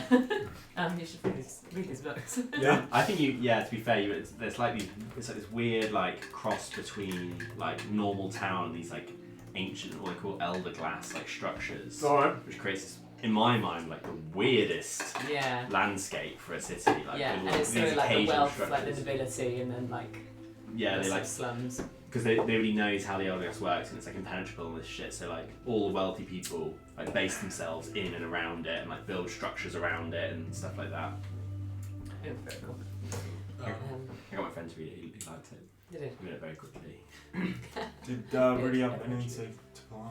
Oh, it was just, yeah, so really like whilst you guys were sort of talking about like family and the like the kind of code that you don't cross family, it was like really starts looking quite uncomfortable, and then as a way of changing the subject kind of goes, Pilanna, you don't look well. What on earth happened to you guys? Yeah.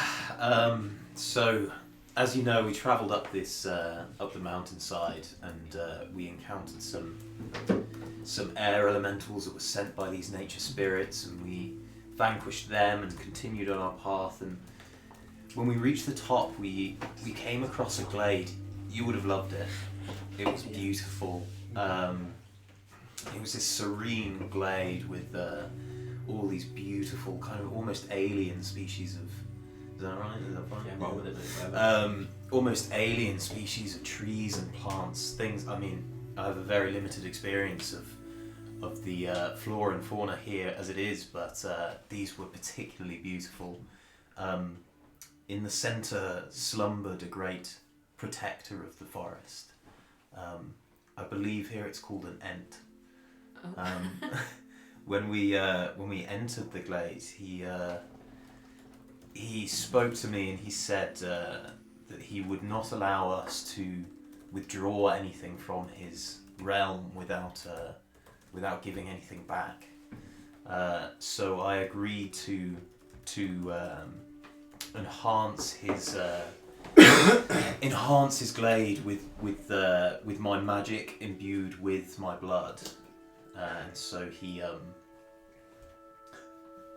I'm trying to say this without it sounding like a hentai. His vines wrapped around me and penetrated me, and through his vines through. delved into my The flesh. fact Yeah. that you said you should have just not said that. Oh no, it was sounding pretty I hentai have before had to that. say that. I wasn't just going to say that. Sincerely. You know what I mean, straight on it.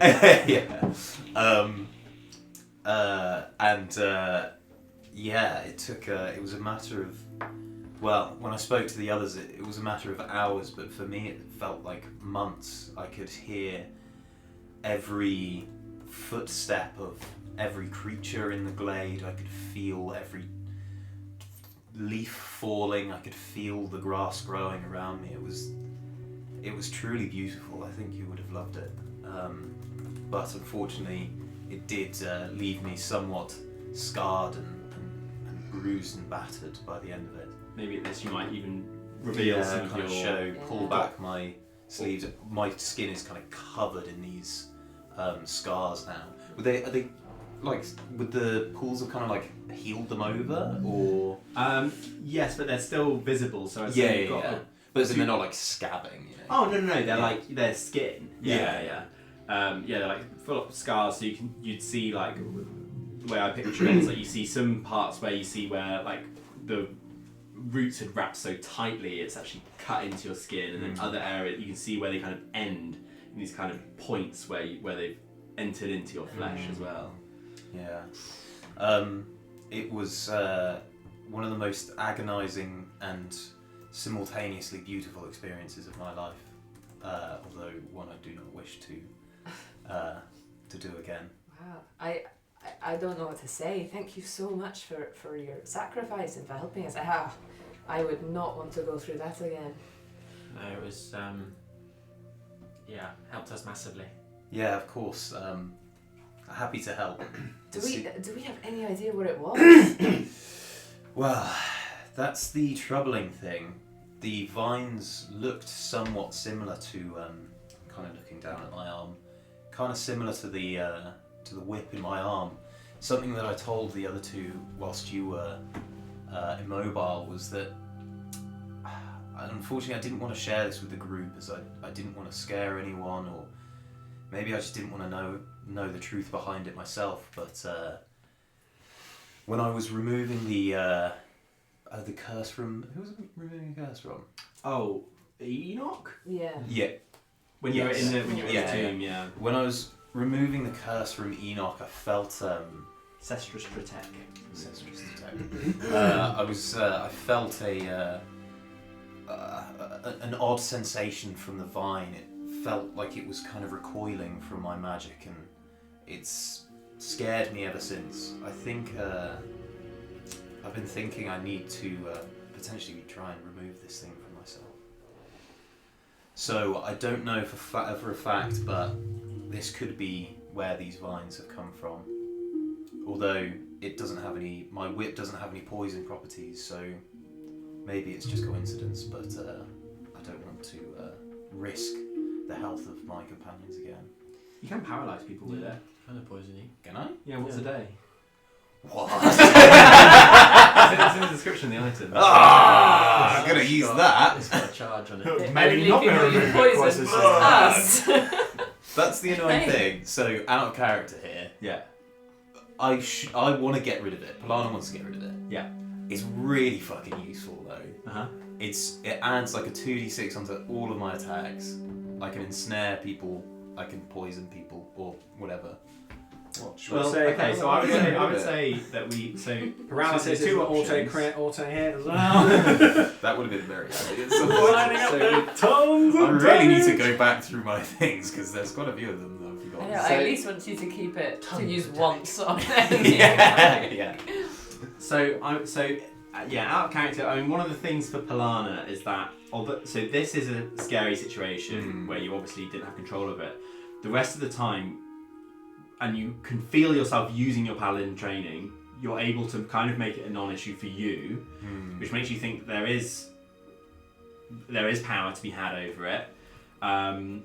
Similarly, you obviously don't. You got it from a dark place. You didn't really. You picked it up. You didn't really choose for this to be what it is. It's not like you made a decision. You just kind of I'll take this thing. And so the things that I think Pilanna would be thinking about, because although Pilanna doesn't want it, she also might still want its power too. Is that you could start thinking of ways. One, to initially learn if you can remove it, and if so, how, and what you might want to do. And if you don't want to remove it, if there's any way for you to change it or modify it or overpower it or something like that. These are things that Pilanna might be thinking about. Okay. But yeah, we can cross that bridge with some side quests at some point. Okay. So for now, leave it as it is, kind of thing, or because Pilanna would probably I would after this be wanting to get rid of it pretty quickly. Like to the point where I'd probably go tonight. I wouldn't want to go to sleep in a room with other people again for running the risk of the same thing happening. I think that's wise. I mean, it's sort of up to Pilanna, really. Maybe it's worth a chat with. Is it Elabris? Elabris is the healer, yeah. The healer, and who's the other one? Is that the one that Gesh was with earlier that was doing Elabris? Yes, yeah. Maybe it's worth a chat with Elabris this evening after. Yes, because Elabris certainly believes that you are the source of these vines that paralyzed all in yeah, I would say as well. You need to see her anyway for the elemental water. So you can inquire with her about that then. So yeah. Right. So back to in game. There's obviously a couple of things playing. So we can go and do that for sure. Similarly, there's also you wanted to go and meet this weird dwarf dragonborn person. You also wanted to find out about this Amisha girl who seems to agree with you about the worries. And was there something else as well that you wanted to do? Were we going to go and see the artist again? The paint. Potentially see the guy that couldn't stop painting? Yeah, so he teleported away, but I'm sure you could, because he said that he puts his art in the studios. Where did we leave it with the guy whose house we broke into? The woman. Yeah. Who, I think We just you left. just stole her paint and left. That sounds about right. Yeah. Okay, cool. But that's the sort of another Might, thread to follow. And I say, if we are worried about the armies of Croconis descending on the Drovnar peaks, might it be wise to inquire about what early warning systems the Dragonborn here have? I think at the very minimum we should be encouraging them to put out advanced guards and scouts to protect themselves to see if anything is coming. And if they are unwilling to do that, then one of us surely has to do that and take it on themselves. Yeah, I think you're right. We've not had much luck so far persuading them that this threat's real, but we need to find someone who's willing to listen to us. Maybe if we find this Amisha, maybe if we can find this Amisha, she might know others who could be persuaded. So I think that should be a priority. Yeah, whichever. Yeah. To refresh my thing.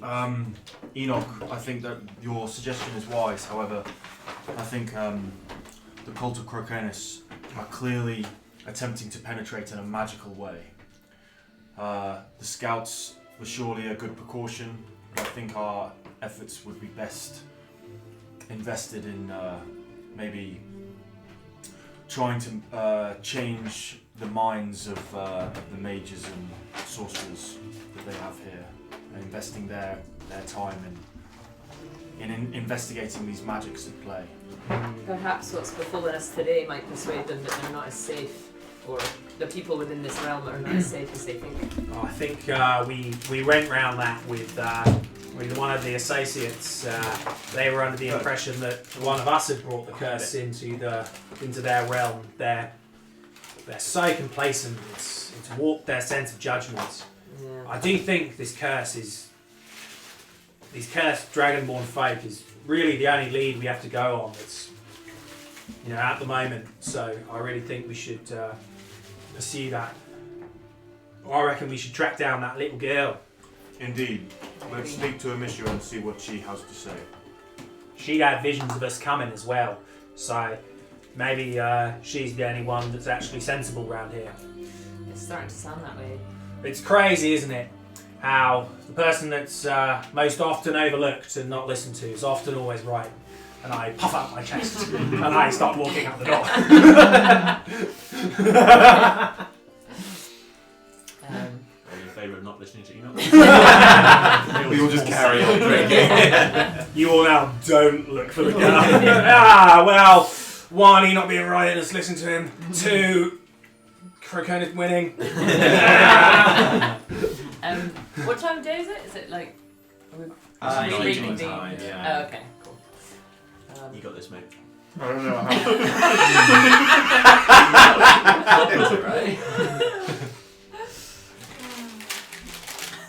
Okay, so I was maybe like, how do I get it open? maybe tonight when these guys go to bed, do you want to seek out Alabris? Yeah, that's what I was thinking. Yeah. Okay, so we'll do a little time skip. You guys, you've agreed where you're sleeping in. Not So- literally. Yeah, fair enough. Is that so? The plan is for us to go to sleep, and then tomorrow we're going to go and find this Yeah. girl, Yeah. and then I think we need to rest after what we've been through, yeah. and then Oh, go to yeah. the half dwarf. Those are the two main threads for us. What was the half dwarf thing? Yeah, remind me. So that was the last time that somebody outside came in, was about 100 years ago, and it was a dwarf, Yeah. and they married or got together with a dragonborn here and then had a kid. Yeah. I don't know if it necessarily ties in with the mystery, No, but it's we were just all like, that's super interesting, yeah. let's go and meet this person. Cool. And they also were saying that this dwarfen person has like these weird magical crafting abilities and it's like trick themselves out with a bunch of like Oh, they're like enhancements and cyberpunk. stuff. Yeah, yeah. Yeah, that's So you cool. guys But that's the craftswoman. Is she Oh, does one of she become like a craftswoman for the dragonborn then? Yeah, she's a smith. Yeah. Yeah. Okay, so as you guys settle down for the night, and you're kind of coming to the realization that there's after your discussions and stuff that you've got a lot on your plate again. Stress re-engaged, but however the break was nice. Meanwhile, Pilanna, you're a little tired, but you're determined and like you're worried and anxious. So you're kind of keen to see if you can learn anything more about this. So you kind of trudge your way back to the pools and make your way up to Alabris's hut. And you see that as you kind of poke your head into the archway, she's sat at a desk and she's got all these various books open and she's kind of engaged in one at the moment. And as you kind of step in, she snaps around and says, I was expecting you back. Well, what is it that you've come for? Well, girl. well, there's a few things really. I firstly wanted to thank you for your help with the pools. I feel a lot better. Thank you for that. One is I'd like to get some of this elemental water out of me, if you do think that is possible. And then perhaps after that, if we have a moment, there's something that's been troubling me that we could hopefully speak about. Of course, I think I know your worries. I can see it. Oh, you do? Indeed, it permeates all the way through you, you know. You can see something wrong with me? I can indeed. It is one of my many abilities. Everyone here in the Drovnar Peaks is born with something like this. Mine just happens to be good for helping people. Yes, I detect, well, it is spread throughout your body. I'm sure you can feel it yourself. There is something inside you. It is hard to say if it is fully alive or not, but it certainly feels. It is news to me that it is spread. I thought it was localized to my arm. That is where it is most potent, yes, but I can see its tendrils. They're spreading. Wow. Okay. Well, I've been considering removing this item if you think that's possible. However, its powers are incredibly useful to me and my colleagues. I wanted to get your advice on whether or not there's some way we could like enhance it or imbue it outside of my body, or contain its negative forces. Yes. So with something like this, I've not encountered something exactly like this before. Its magics are somewhat unknown to me. From the physical side, I'm sure there is something we could do. I feel like I could probably remove it entirely. However, if you feel like you wish to, in some way or another, keep it as part of you, I believe this would fall under the expertise of perhaps Dasin or Loricon. They are much more well-read than I and understand all manner of magics. Okay. And what of the idea of, say we were to remove it, is there some way that we could imbue it onto another item? My sword perhaps, or my shield? Again, it's a little out of my expertise. However, I feel confident that at the very least, in any way that I would have of removing such a thing from you, is that it would likely die and lose its power once it were removed. Okay. Perhaps this is a conversation to be had with the scene then. As I say, its power is incredibly useful, some of which I've even forgotten. But yes. Can I ask how would we remove it? Would it do damage to me, considering, as you say, it's now spread through my entire body? It will likely do some damage, yes, but I feel confident it's nothing that I couldn't myself personally alleviate. Okay. Well, Jamesy. Yeah. Grab some kitchen roll, please. Yeah. Well, perhaps we could focus on the elemental water for now, and I can chat with the scene about my options. Indeed, I would suggest I can feel your worry and your concern about the harm that you will cause by holding on to this, especially in the night when perhaps you are able to have less control. I can see within you that your power runs deeper. It is very strong, and you have learned to harness it well. You'll need to cling on to this, meditate on it, learn what you can. I suggest for now we can, if you wish, you can stay here. I will watch over you for the night. That would certainly alleviate my worries. After the events of the night prior, I'm very anxious to sleep around other unconscious people. I'm terrified of hurting others. Of course, I share your worries. Now, you sleep here tonight. I will inspect what happens to you through the night, and we will learn more about whatever this thing is that ails you. Pilanna's bald. Okay, so I'll say that the night passes, you guys wake up, and... Were we not going to do the elemental water? I think, so what I didn't say in that is that you should probably be rested and securing yourself before they begin that procedure. Okay. So in the morning, she wakes you up. You're not woken up. You kind of like come to out of your trance, and she offers you some healing tea, and she kind of sits down on a chair and she says, sit as well. I have information to share. As you see, kind of as I wake up, but there's like just a moment where I immediately kind of like snap out of it, and I'm looking around, just checking that the She same says, thing kind of hasn't happened. Be still. It has not happened again. Thank you.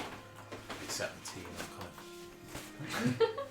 And I'll, this and I'll, kind of just take a second to like calm myself and take a sip of the tea. She says, Do you want this?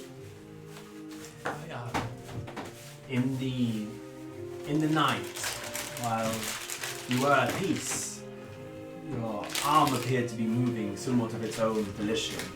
Not erratically so, but still just enough. You could see that it was moving your arm in such a way it was trying to implant itself into the ground. Now, I believe that here on this on earth of stone, it could find no holding. But where I found you sleeping in the room where the ground was little more than dirt, I see that it had room to plant seeds and spread. I believe it may have difficulty penetrating hard ground. As such, if you want to avoid all risk, I would suggest that you find places to sleep in such ways. Looking at you in the night, I could see that it was powerless, and after some time, it gave up. That is truly worrying.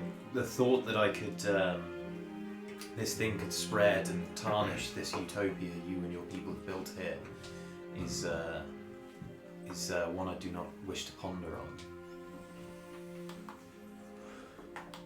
I thank you for your worries.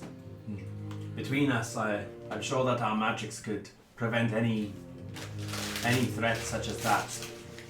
I urge you not to worry yourself too much. I feel that if this is some kind of dark magic, it would only grow more powerful as your anxiety and worries grow. It is important. It is important to center yourself and find peace within yourself.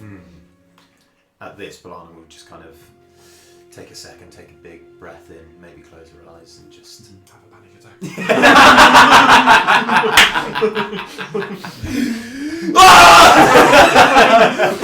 Boys just fucking shoot out,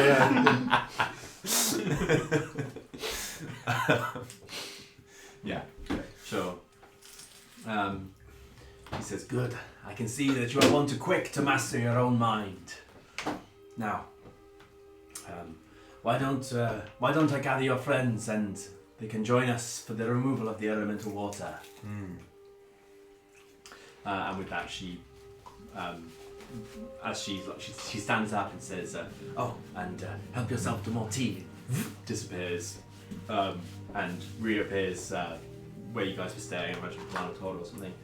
And she comes in and says, Nick's just polishing some of his rings. cheeky bum wank.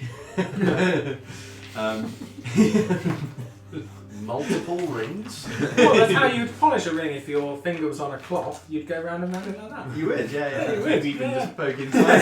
Sometimes you would poke inside. You've got to polish the inside of the ring. Yeah, that's just a thorough job. Yeah. And she sees you all kind of staring and says, from your guys' perspective, she just kind of pops her head around the side of the doorway and says, You are each awake. Good. I cared for Pilanna last night to make sure she was safe. She is ready now to begin this ritual extraction. I think it would be very good for all of you to come too. Ritual extraction of what? The thing in her arm or the water? I had the water. Oh, good. This issue she has, she needs time to ponder on. Now, let us go. Now, Doc, is it contagious? with this, she says, I got 12. I got 10 intelligence. she says, worry not about that. I think it is something that afflicts only her. Thank God. and with that, she just zoops you all back over to outside her hut. You're inside Pilanna. You can hear them chatting and stuff up where they are. So perhaps you come out and yeah. What do you want to say or do? Yeah. Hello, my friends. How we always greet each other. That's how Pilanna greets. Hello, my friends. And my esteemed colleague. Yeah. I'm sure. Because we were colleagues the other day. I'm sure Gesh and Enoch will be glad to hear it is time to remove some of the elemental water. Yeah, Gesh has been banging on that about that a lot. Indeed, but it is important that it does not compromise your health. So I'm sure with Alabris overseeing this, you'll be safe. With that, she says, yes, this is something I can do indeed. Now, little Dorwin and Rudy. I cast enlarge. Also notice, not little Enoch. Annoying Enoch. You are 6 inches taller than Where it counts. And she says, I understand both of you are proficient in a variety of magical arts. Proficient. Your aid, I think, would be welcome here. Yes, I'll help how I can. Of course. What do you need? Now the I just gotta do that. the ritual required is one that is innately magical. While I don't know of any physical ways to completely replace someone's blood, I know of some magical ways. Now, have any of you performed any similar such ritual? Yes. Yes, I've dabbled in a bit of blood magic before. With a victory. Oh, you weren't there. Okay. Well, Ty was. Do you remember we did that ritual? Yeah, And that's when I Oh, got my yeah. powers and Yeah, shit. yeah, That was yeah, pretty that was good. I did some research to perform one similar ritual, but it is not something I'm used to, and it was a risk at the time. But I do have some understanding of magical blood. Yes. Well, as I'm sure you understand, with magic, much of it comes from feeling as much as it does thought. So your past experience, I'm sure, will be valuable here. And what about you, Rudy? I've got no experience with blood magic, I'm afraid. No. I can lend you my energy, but you'll have to guide me. Of course. In that case, you will have to focus as much as you can on relaxing your worries and communing with whatever it is you wish to commune to. Tap into my feelings and my energy, and I'm sure this will go without any hiccups. Now, Pilanna, follow me through into the garden. And she kind of leads you off, and she kind of has this table that's outside, and she asks you to lie down on it, and then she's able to kind of the table's got like a pivot in the centre. She's able to lift you up, and you're kind of there's a little ledge at the bottom for you to put your feet on as you're kind of there, and you're now looking up largely at the sky, and you glance down, you can see the tops of the mountains and everything. She says, now, when we perform the ritual, I will need you both to focus very much on aiding me in any way that you can. As for Gesh and Enoch, if you wish to contain any of the elemental water that comes out from Pilanna here, I am not able to say for sure if we will be able to control it all, so do your best to gather up as much as you wish. Otherwise, lend your aid in spirit as well. Now, Pilanna, I apologize if you are to experience any pain throughout this. It is not something that we do often. And she begins she creates this circle around you and begins putting in these runes and things like that. And what's unusual is that despite their separation from the Drovnar peaks, these are similar in nature to the sort of runes that you used yourself. So these clearly have some kind of core effect, and you're even able to go around and make some edits and changes that you think would help the procedure. Sometimes she there's once or twice where she says, yes, that's an interesting change, and then there's also one or two times where she says like, maybe we should change the inflection on that one or something, and you go, make little edits. Meanwhile, Rudy, it would be best for you to be like literally just communing and focusing in on Pilanna, which is probably actually in a way slightly easier for you to do than with other people because she's a leaf. Yeah, I think she'll Rudy will take like a grass reed charm that she's got in her hair and sort of place it in your hands, just to kind of link and connection. Yeah, nice. Yeah, cool. And then after a while, she begins kind of like holding up her hands in these strange magical ways, and these runes begin to appear on your flesh as well.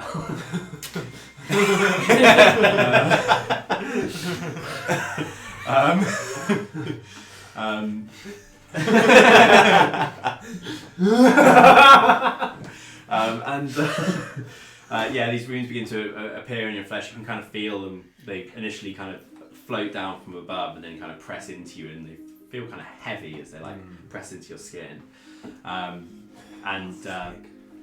After a they have weight to them.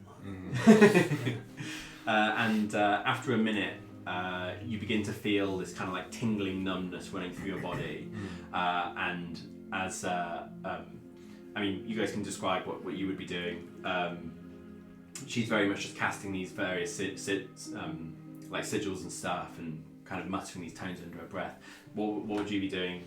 I'll say I've tried to tune my mind to the vibrations of Will's body. Pilanna's body, and I can sort of sense the mixture of slightly evil potency and the like element of water that's in there. I can slightly sense it, and I'm doing my best to sort of like separate and filter and contain them so that they're like separate in my mind, whatever feelings I can muster. Yeah, nice. And what would Rudy be doing? So I think, given that she doesn't really understand the intricacies of this, she's sort of trying to become a kind of conduit. Mm-hmm. So understanding that water speaks to water, and kind of opening herself up to the water, the element of water, and just kind of powering energy through that. But I'm not really doing this. Okay, cool. What do you reckon we're doing? I think Gesh would sort of be on his knees, maybe at the foot of you on like a table or a bed or something? Kind of like an angle. Oh yeah, sort of like nearby, sort of on his knees, like sort of in a bit of a meditative position. Because you do have some magic as well. And just sort of trying to channel what magical energy I can into Pilanna's well-being.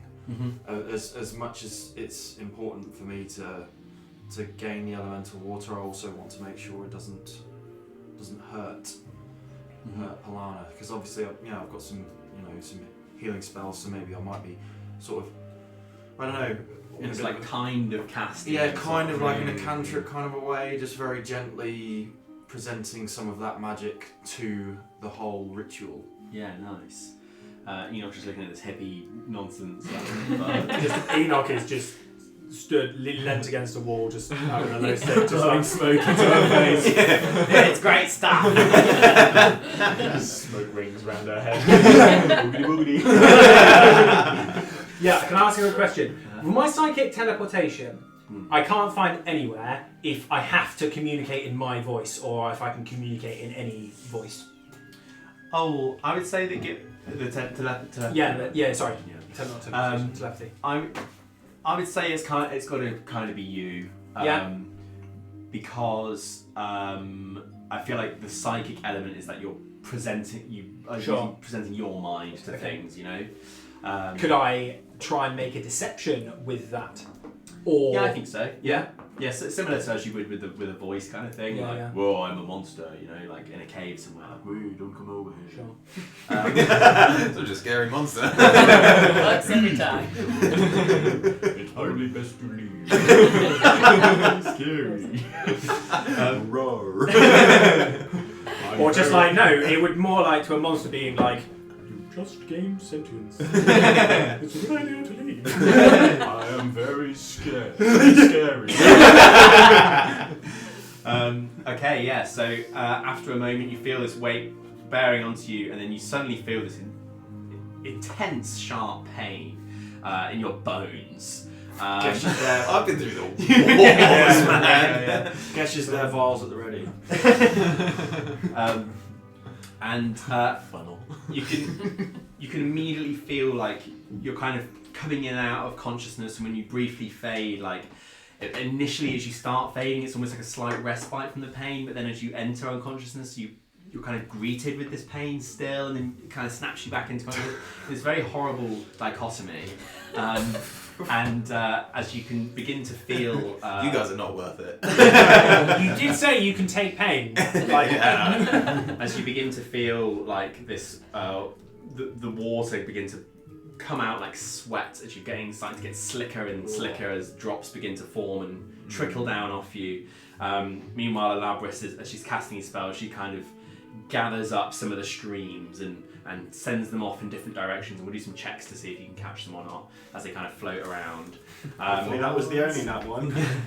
And meanwhile, you can also feel more from something that's coming from Dorwin more, is that you're focusing more on replenishing what's leaving. So you're kind of like trying to build up the origins of blood and everything. So you're causing the pain from the bones, you're getting pain from your skin, from extracting the water out of it. You are also feeling what Dorwin's trying to do. You also feel like you're able to influence it too by numbing some of the pain and reducing that while Dorwin's kind of doing the painful bit. Why don't you? I tell you what. Let's base it on. Let's base how much elemental water we can extract and how much blood you recover on con saves. So let's have 3 con saves. Sure. No. 18. Okay, nice, 19. nice. Good start. 22. Okay, I'm so happy about this. so while this is going on, let's have Gesh and Enoch do some kind of check. Let's have it be. I think probably acrobatics is fair, so Enoch's probably going to do pretty well with this one, just because you're going to have to be like nimbly jumping around the place and scooping stuff up. So can each of you please, can you give me 5 each and tell me the results? I won't be able to. Okay, 10, 16, and 18. Okay. Oh my god, I rolled A terribly. 6 and a 19. Okay.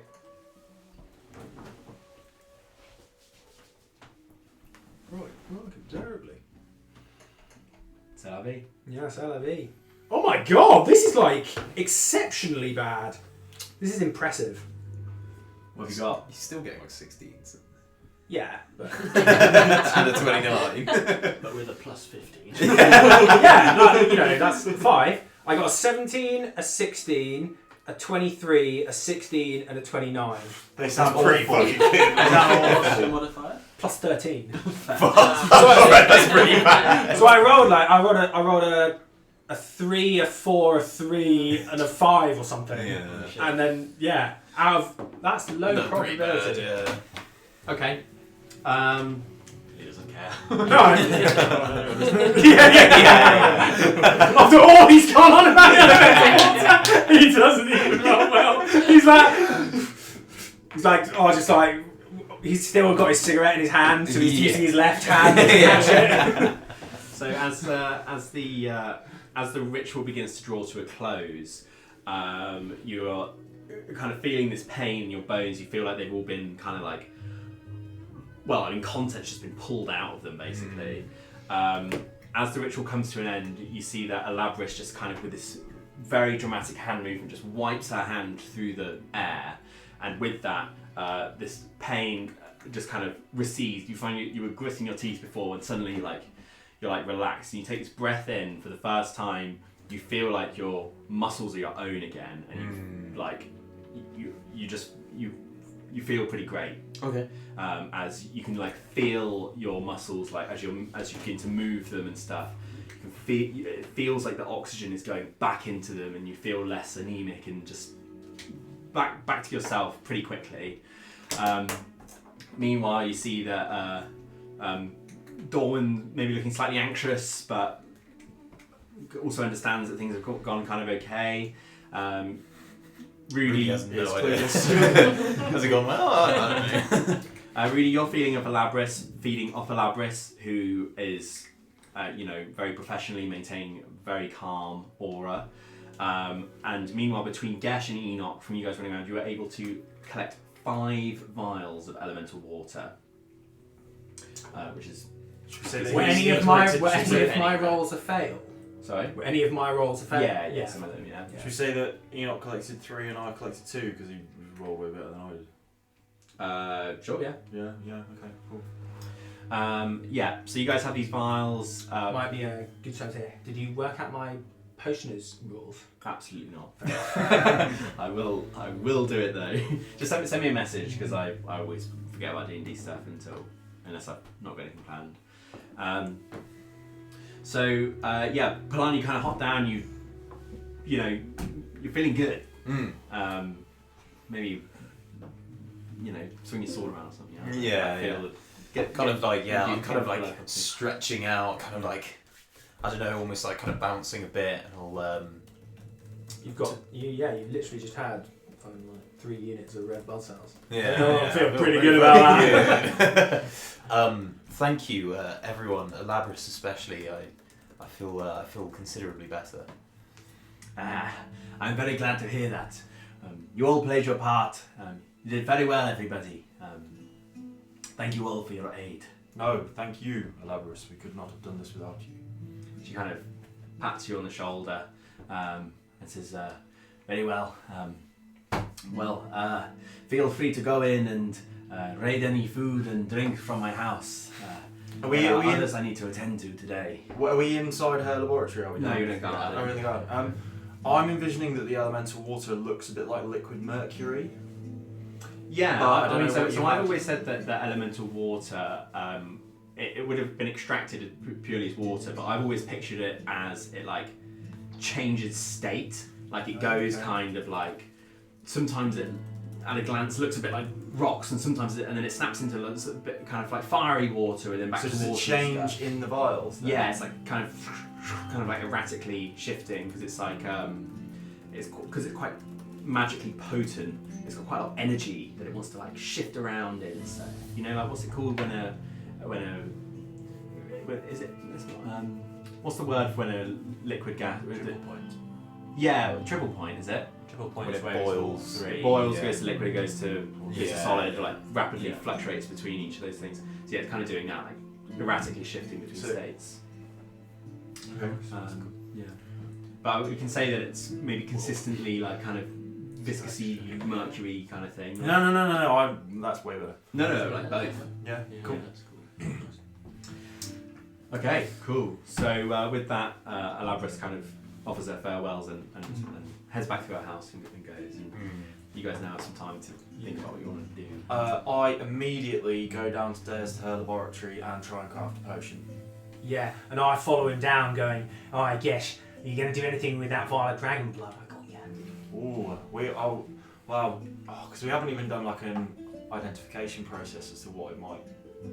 No, I'm just gassed. I'm gassed Yeah. you know. Yes, sir. We can Well, certainly I mean, this is try. new to you and it's not in your book. You can give it a go. No, but he has told me about it before, hasn't he? Have you given it to me? Yeah, You have given it it's to in your me. set and everything. Yeah. I got it from the red dragon. Yes, there are a few potions that I'm keen to attempt crafting. I'm conscious that we only have a certain amount of this stuff, so I will be taking my Can time. I ask a question? Yeah. In these hypothetical poisonous rules, would I have a use for elemental water to make something, or am I just giving them all to Gesh? Because I'm happy to do whichever. yeah. If I can make something cool, then I might take one of them and give 2 to Gesh so he can make his potions. I would say that I think it would be like easier on us and stuff, and also it just kind of makes sense in my mind if that maybe your poisons and stuff are more grounded, less in magic and more in like science, you know. Sure, yeah. Like I'm down with that. It's like stuff that you can use. It's not like you don't create like it's kind of magical in nature in terms of their potency and stuff like that. But it's like, you know, like we can make ridiculous poisons and we don't have magic. You know. So sure. maybe we go down that route, like something more practical. It's more like chemistry than his magical imbued kind of potion. Yeah. We'll say that Gesh is a more. I mean, he can also do that, of course. Yeah. But when he's using elemental water and stuff, it's more about like because Sure, he can also do magic. That's. Yeah, I'm just vocalizing what makes into my mind. But yeah, we'll roll with that. Try some of your bed. Yeah, cool. How many? It's nice, but weird. How many vials did Enoch get of the dragon's blood? Well, so in total you've got 5. No, dragon's blood. Dragon's blood. Oh, let's just roll with 1. One, Let's say it's yeah. hard to extract or Alright, something. yeah. Like, No, fine. Cool. let's say 2. Sure. I mean, it was a whole dragon. Yeah. But you know, it's hard to because maybe you Like, only get tore it it from the apart. wounds it had. Like Yeah, he fucking wrecked it. he He took down a whole Yeah, dragon. but he froze it all with his sword. And it's like kind of permafrost because magical sword. So But- but there had to be blood that was like Because that's actually a good point. Actually, like when Frostbrand kills someone, they sort of like turn a bit like to stone. They're like their whole body is sort of like frozen in this like very rapid like. Yeah, but it's like, you know, it's more like they can feel when they get inflicted with a mortal wound, their whole extremities start to feel cold, and the coldness like creeps in and then like crusts over their heart, and they like freeze like as it crossed over. That's like what they experience. Stiff dragon. Yeah, so only 2 vials. You had to get it from like internal bleeding that came out his mouth. It's still kind of frozen and like slushy as it was coming out. For the sake of categorising it, would we say that the dragon's blood is very rare or just rare? Surely it's very rare. Yeah, I'd go with very rare. Because dragons are not only hard to kill but also hard to extract from. Not actually that hard to kill.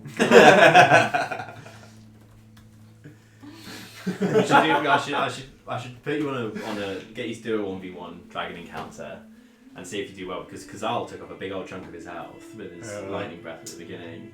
Yeah. Because I reckon you might be able to. I mean, in the air, I don't think I could properly 1v1 a dragon. I think my HP would run out too quickly, but on the ground, I'd fucking murk a dragon if I could hide. Possibly, unless all your hiding places get. Yeah, but as in, I reckon I could do enough, like, big damage.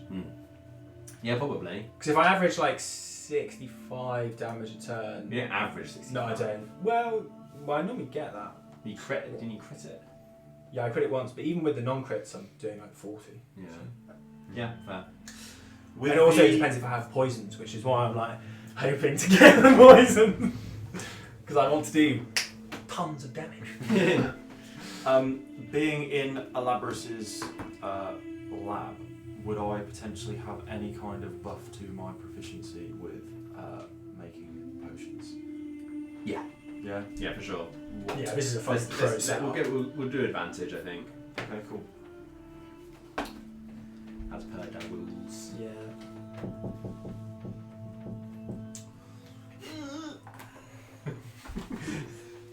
I'm going to be a minute, so Okay. like crack on. Oh yeah, you're just gonna tell us if you succeed and fail and stuff like that. I'm like well into this. Can you describe like what or So I have been able to determine the effect of what dragon's blood will do. okay? Yeah, what does it do, Gesh? Oh, What does and it I'm do? gonna tell you what it does.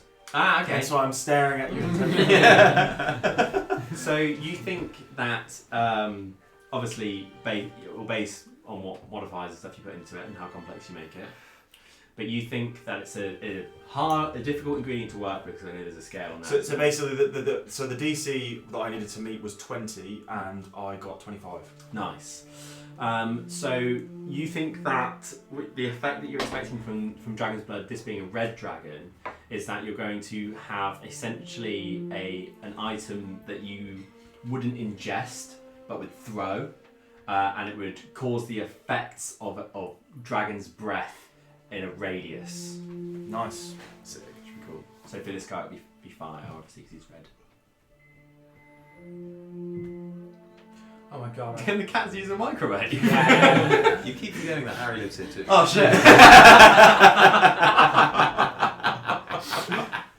No, I literally thought the same thing. I mean, that's because I wanted it to be true. He's just warming up a bowl of milk. Sorry, Just you got to said put Tom in it. would it have to be thrown as a projectile? Is that what you're saying? The actual. The Yeah, fire it'd of have to be it? launched in some way. Yeah, so unless like you- on the end of an arrow. Yeah, Could I put it on the end of an arrow or not? Is You that could what I'm create an arrowhead with it like inside, right? Yeah, Maybe. if you've got the skills to We've do got so. means of doing so. We You are could always about to. tie it to a thing. Yeah, we are also about to go and visit a master crafter. Mhm. So In a land where everything's free. yeah, Oh my god! yeah. You just come up fucking sacks of weapons and Fucking dwarf on the way back from Mount whatever. Bundle of explosive arrows. I love this place. Throwing them on the ground like fun snaps. I miss fun snaps. You just throw them at buses. Just quickly while he's doing that, I had a thought of you know how Nat 20 is you get an inspiration. Nat 1 should be you lose an inspiration. If you Yeah, I thought we that's were the already idea. doing that. Yeah. I thought we were already doing that, no? Well, I've not heard of Oh, that. I swear we were doing that. Oh, fair Oh. enough. Yeah, well, I had an inspiration point and I lost it from fucking not having a clue what was going on when we were trying to put this Zephyrine potion together. Fine. Yeah, fair. So you've been doing it even though it wasn't a roll. I thought that You've been I getting rid of your just inspiration assumed point. that if you get an inspiration point for a Nat 20, you lose it for a Nat No, 1. no. So I've just been doing it. But it's a shameful I don't think action, I've so had I've an been- inspiration point, but I got on that one. Get -1. Negative inspiration. just depressed. One depression point. You can spend it whenever you want to fail a roll. Or the DM gets to choose. Yeah, Yeah, spend nah, the you're depression point. depressed, re-roll it. That would be fucking sick to be fair. Yeah, we could. You get a depression point, and the next time you roll, you've got to do it at a disadvantage or something. Yeah, Or maybe I'll just save it for a critical moment. Yeah. That'd be kind of fun. yeah. A critical fuck you. And also, Oh my god, you nat 20, the damage! No, you didn't. Yeah, well, Wrote fuck, that I'm gonna say depression snack 3 as weeks well. ago. You all have fun, depression boys. Con save to not kill yourself. When you get to you need depression points. Daily con save.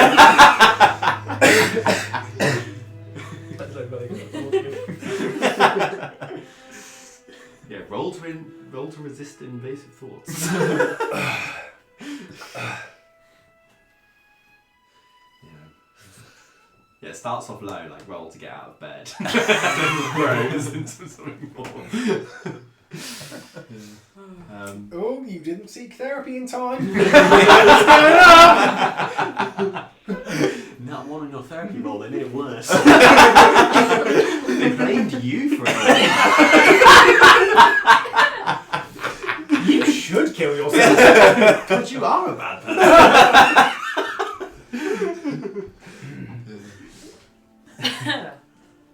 The therapist rolled a 5 and suggested you just get over it. Therapist suggests cheering up a little. Going on a walk? Stiff upper lip. Don't come back. Like my, I remember once my ex-girlfriend who had lots of unfortunate mental health struggles. She once was really upset, and understandably so, because she told me she'd gone to a therapy session, and the therapist had said that she was too much and had to get a different therapist. And she Person's was, not good at their job. No, and then obviously absolutely fucked her up more, obviously. That's horrendous. I know. Even if you want to get rid of them, just lie. I know, I've got yeah. too many clients. I It's can't. literally private as well. Yeah. So, yeah. Lie, I'm moving city. Yeah. But I'm keeping this building with my sign on the front, just moving. Yeah. Sorry, can I just know, say it's so lucky that I'm doing this with an advantage because I rolled a 21 and a nat 1. Oh. Well, it would have been a 6, but a nat 1. But yeah. Hmm. So I have managed to craft a dragon's blood potion. 1 so far. Did you put any modifiers on it? No, Or are you keeping it as just is? kept it as is because I didn't want to potentially make it even more difficult to craft. Mm-hmm. Are you going to make any others? Yeah. Right. Shall we say that you've made continue doing this? But shall we say this would take a while, right? So the rest of us can Yeah, go. the rest of us can go. And No, I know, but I was saying, why don't we just all go? Say that you've maybe hung out for a minute. I don't know, or something. Maybe we've just gone off and done things, but then for the sake of the game, do the things we're going to do without, and then we can look back and say which ones have you made, sort of thing. Oh, And you continue doing this. I'd be very happy understanding the importance of what's at stake for the party to just go ahead without me. Okay, well then And do go that and for a bit. see the little girl. Yeah, and Whatever. try and stay within range of Enoch, so we can tell you where you are. Yeah. Well, didn't we know where she is, or did we know the? Yeah, she's in the pools. Oh, is that place? Yeah. Oh, okay. Yeah, so maybe you guys go out and you ask one of the people helping out there where you can find her. She explains to you that she's in a pool which is slightly removed from the other ones, where they keep people who are very unwell and need a lot of help, basically. And can we ask, so what's wrong with her? so I'll say that maybe this person's not the best speaker. She says she is struggled to clear head. She's been very sad, lots of personal problems, that kind of thing. Are you sure you're a doctor? She doesn't speak the language very well. Yeah, I know. She says, she says she has been suffering from wild disillusions and things like that. She requires much help at the moment to stop her from being a danger to herself. Nothing like nothing like keeping the peace at all costs, eh? And yes. She doesn't get sarcasm. Yeah, he is. And I go, right, well, we'll be on our way then. Thank you. Be kind to her. She is very worried at the moment. I have a feeling we're going to be the kindest people that she's ever met. That is very lovely. And I broadcast to all the people, but not for the reasons you think. Why not? No, I'm joking. I'm also a psycho. And I've invaded your private personal mind link. I am Coconis! That was easy. Yeah, this is a big bad. Just this This random spawn. It's falling right into my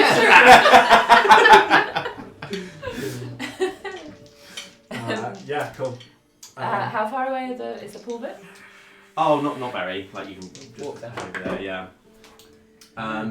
You get to the pool and you see that dotted around. There's maybe like 5 or 6 people in here who are kind of like seem pretty sedated.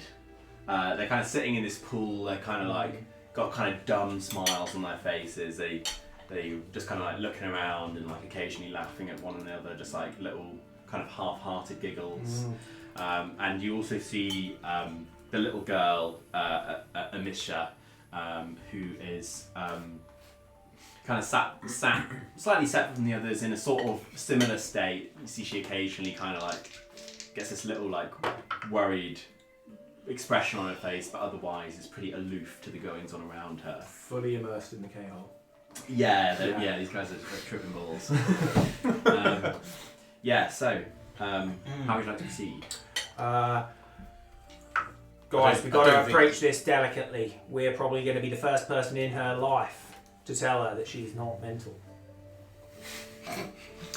I don't think Enoch should take a point on this. I could not disagree more. Yeah. I have real feel for this girl to be locked in here when she had visions of us coming. At least a portion of her visions are not delusions at all, and we know this. She's been drugged and kept here against her will by who knows what, and probably the fart. Bubbles rise from one at the next. Darling, please. These pools are sacred, mate. These pools are sacred, mate. You just got to get with the culture. Not anymore. Dorwin's like up to his neck. Just my eyes.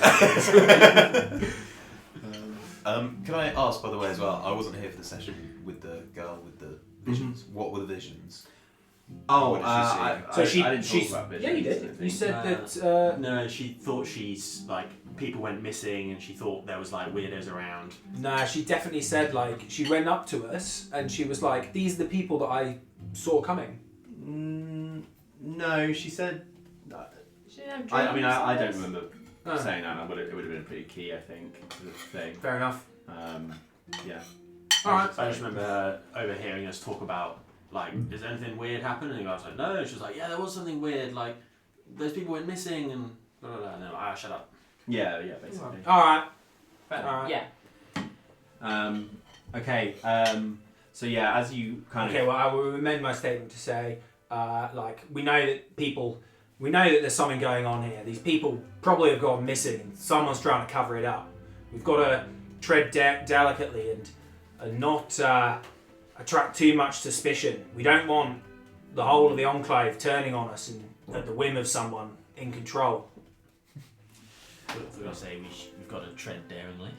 Daring, Yeah. always, mate. Okay, so as you guys approach her, you see and like begin to kind of like you go over and speak to her and everything, and perhaps after a minute of her kind of being like, oh, you know, whatever, like not being super on it, you go to remove her from the pool, and you see that one of the care people there who seems to be like essentially just like stroking one of the people who's in the pool, just like comforting them, kind of perks up and says, it is not really the best idea to remove her in her current state. She might continue with her problems. Well, I'm afraid it's because of her problems that we're here to talk to her. We believe that she has information that could save the lives of everyone at this in this community.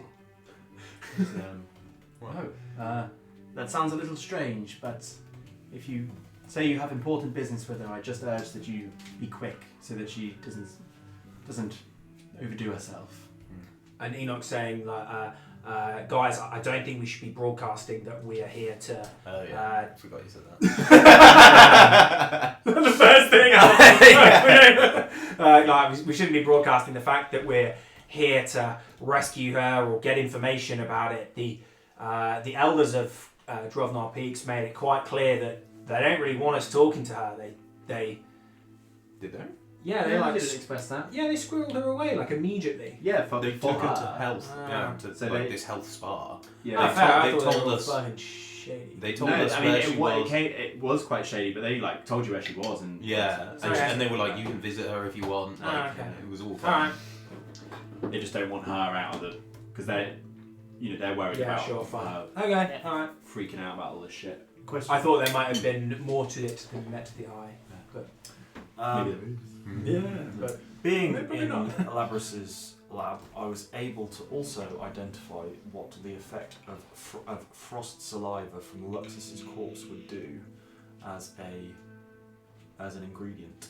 Interesting. I hadn't thought about that one. I need to add something. Okay. I would say that when somebody drinks this potion, they get a buff to their speed. They're unable to.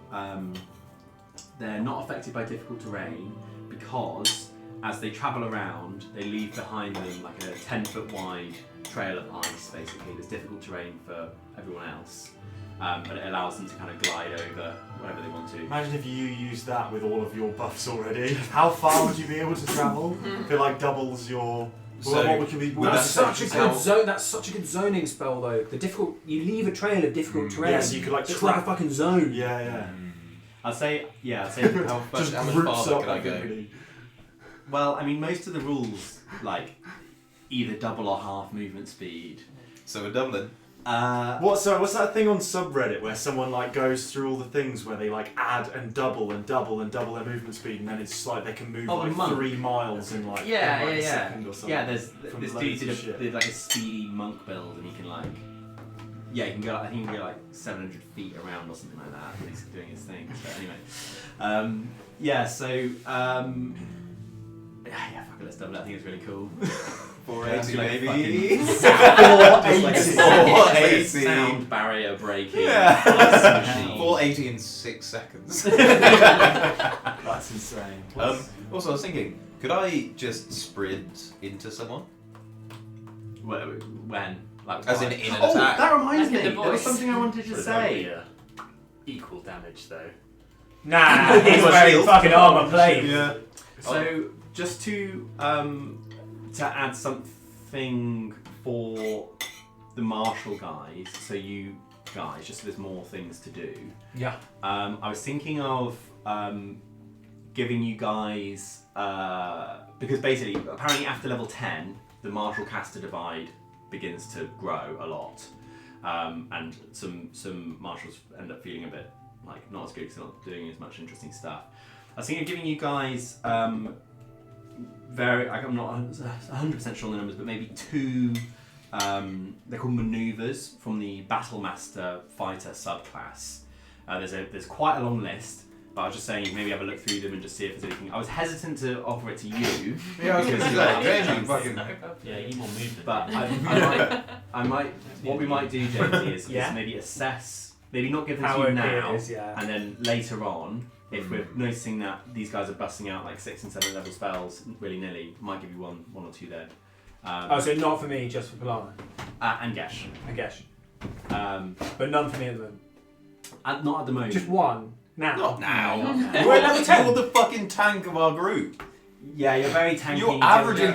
65. No, I'm not damaging 65. When you I was had the actually- ice, you were with No. the poison. Yeah, but that was like 2d4 plus 12 Yeah. was like doubled. So that's Look, 24 we'll just- points of guaranteed damage.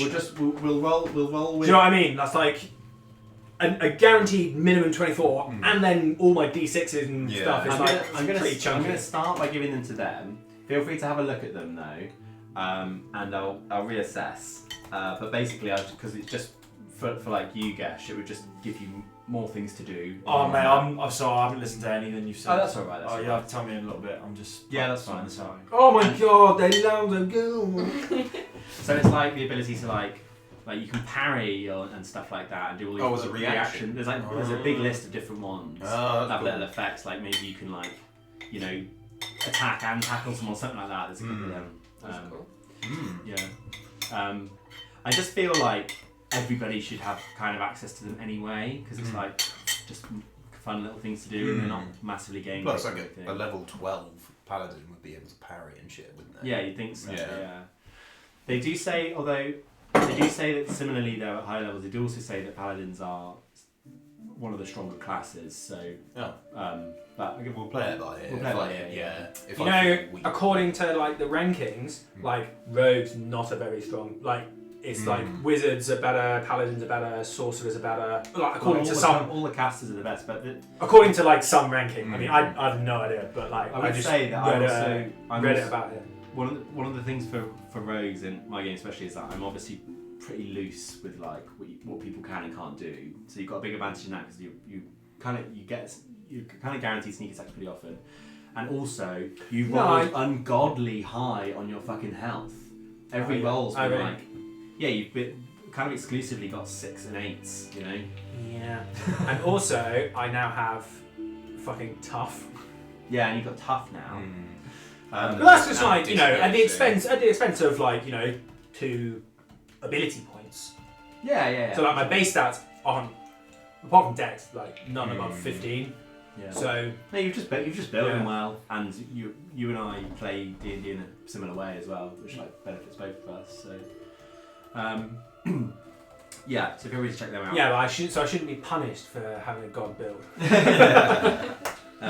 What and was it also- called? I'm just going to have a quick look at it. They're called maneuvers. In what thingy? I think it's for the battle master. Battle master maneuvers.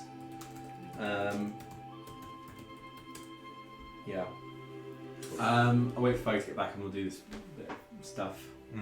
Yeah. Oh my Sure. god! Going about 15. I want 15. Okay, fine. I want bait and switch. Where is it? When within 5 feet of an enemy, you can spend 1 superiority dice and switch places with the creature. Oh, that would be so fucking sick. Enoch like, scurrying through, even just fucking thematically. I haven't even read the other ones. But that's the one I'm probably going to get. Well, I mean, you Where won't I- read it. It's the Huh? literally the third one out of like 50. It's the second one. I was trying to use hyperbole.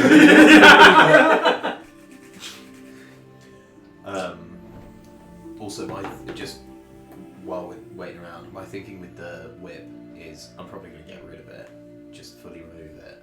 Sure. But I might see if that master crafter can whip me up something new. Okay, cool. Yeah. Yeah, we all want you again. Yeah. Actually, I'm difficult to. I don't know. You can't improve on perfection. Yeah, right? exactly. No, because I've got all my magic item slots already attuned. Right. So like So what have you got? The boots. the boots, the cloak, and frostbrand.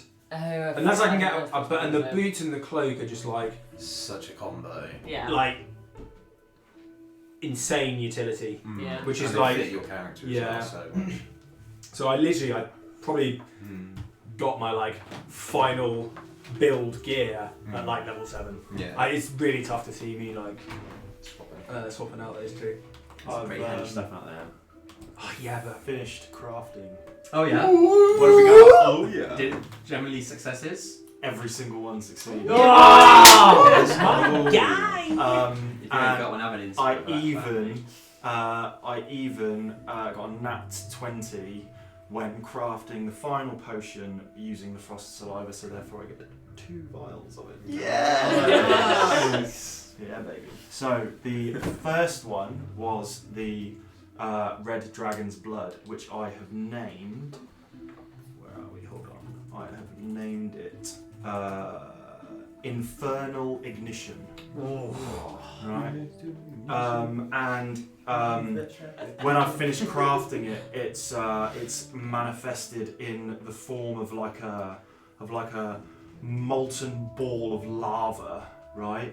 That's ever so slightly changing. It feels hot, but to touch, it's just like normal temperature. Yeah. And sort of about the size of a grenade, really. Yeah. Seems handy. What it's going to be. So yeah, and then the second one. that I I'll just take crafted- quick, just if you want to put in the thing. So I'm going to do the. Oh, yeah. I'm going to do a large range of like an adult red dragon, but I'm going to use the young red dragon's damage, which is still pretty high. It's going to be a 16d6, Okay. and let's give it a 40-foot radius. So it's a big old area. D6. Yeah, and remember. 4-foot radius. Yeah, baby. Okay. So this is going to be for like a run and go kind of situation because there's no Or real sliding defense against it. Go.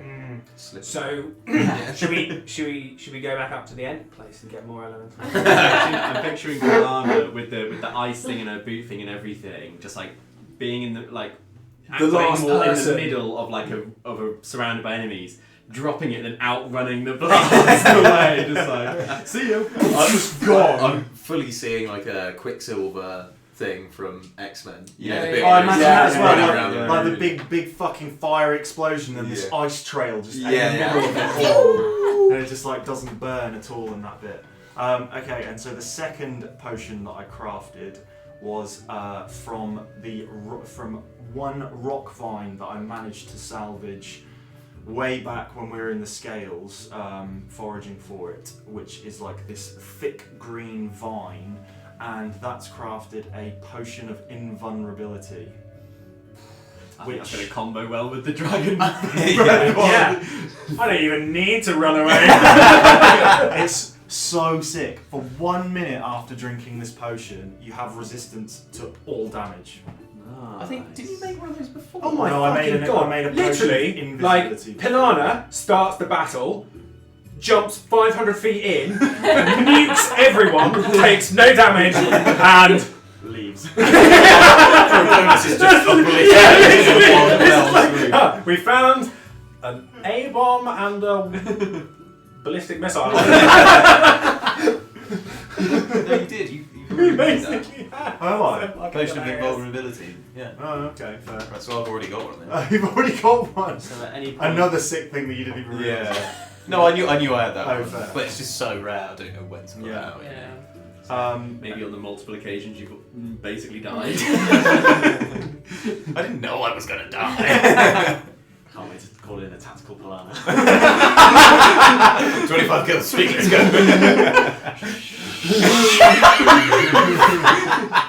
Yeah, you got Dorwin spends ages with Mold Earth making a giant fuck off ramp. So,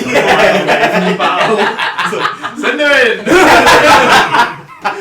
So someone you just see this like trail of ice in the sky, and there's this little glimmer like falling.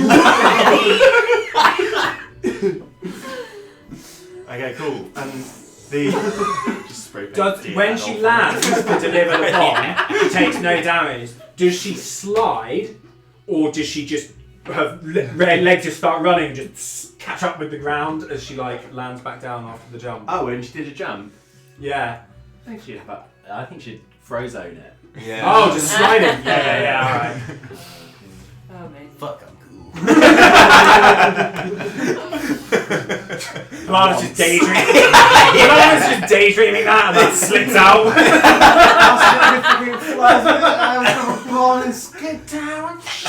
And I'm like, smack the lip. And the final one that I made was from the frost saliva of Luxus's corpse, and basically it's when it finally forms, the vial takes on the shape of one of his teeth. Oh, cool. Like hollowed out glass, but it's got this sort of like very faint sort of what's it called, like etching in glass, is it, you know what I mean? I Like think etching's good. Yeah. That just sort of intertwines around it up to the cork, and inside is this sort of very very pale but ever so slightly radiant viscous liquid. I'd say the vial's sort of a good foot in size, but it's obviously very sharp at the tip and much bigger at the top. And I've named it the Tundra Trailblazer. Nice.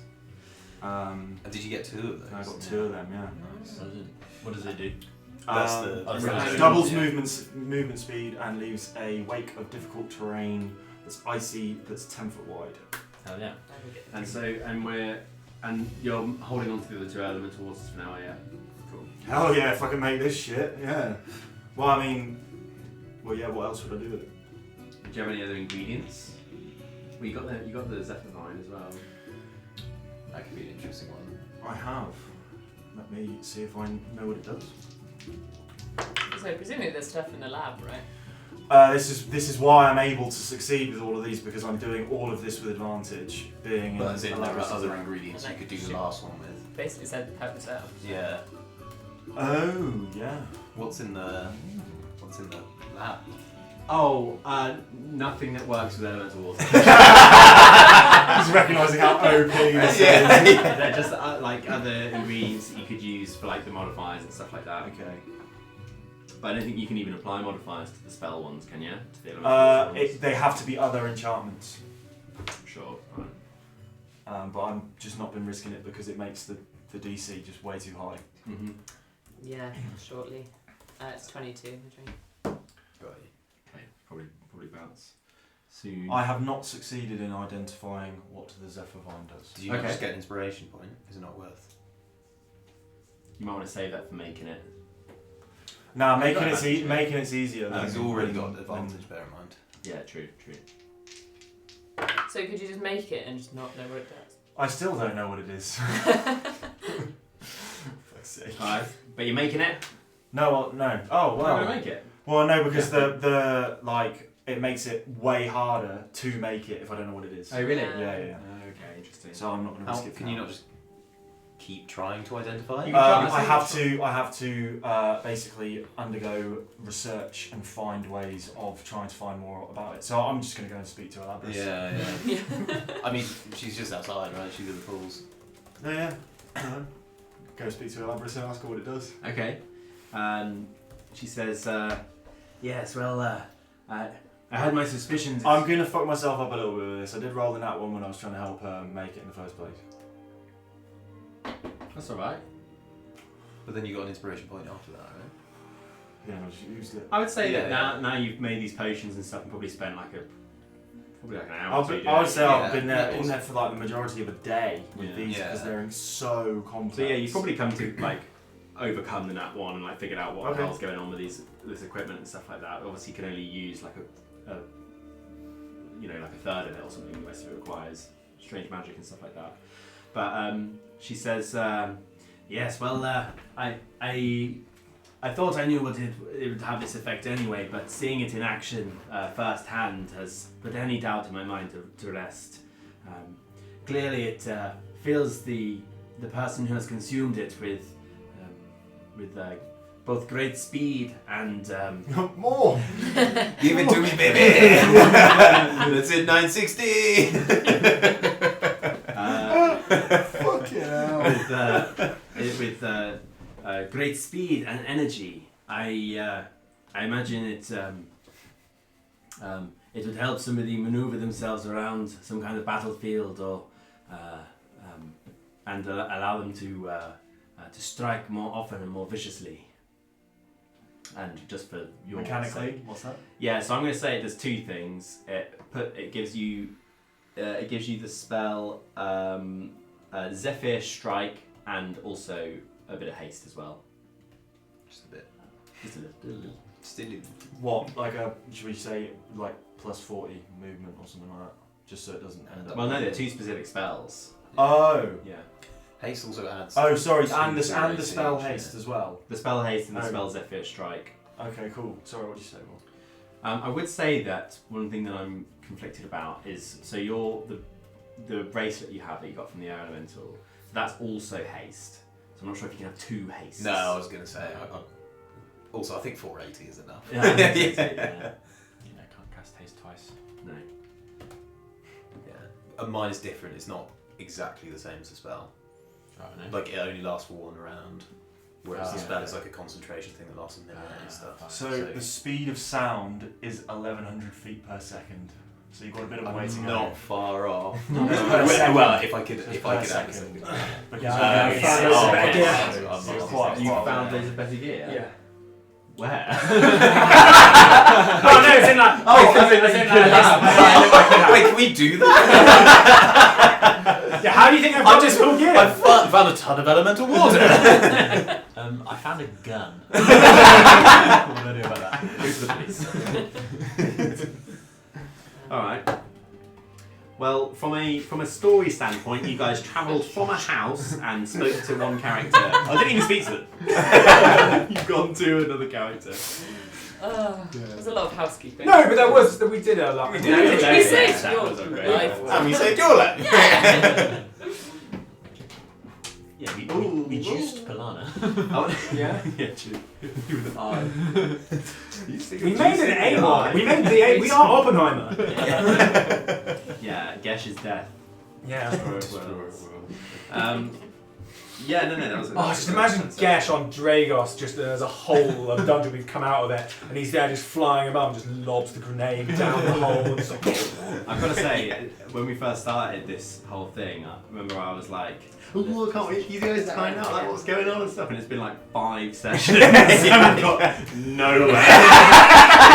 We've nearly found a small girl. we found her. We found her. We're standing next to the small girl. Okay, cool. That's the so next session. Next we are session. Talking to We're talking to this girl. We're standing next to her.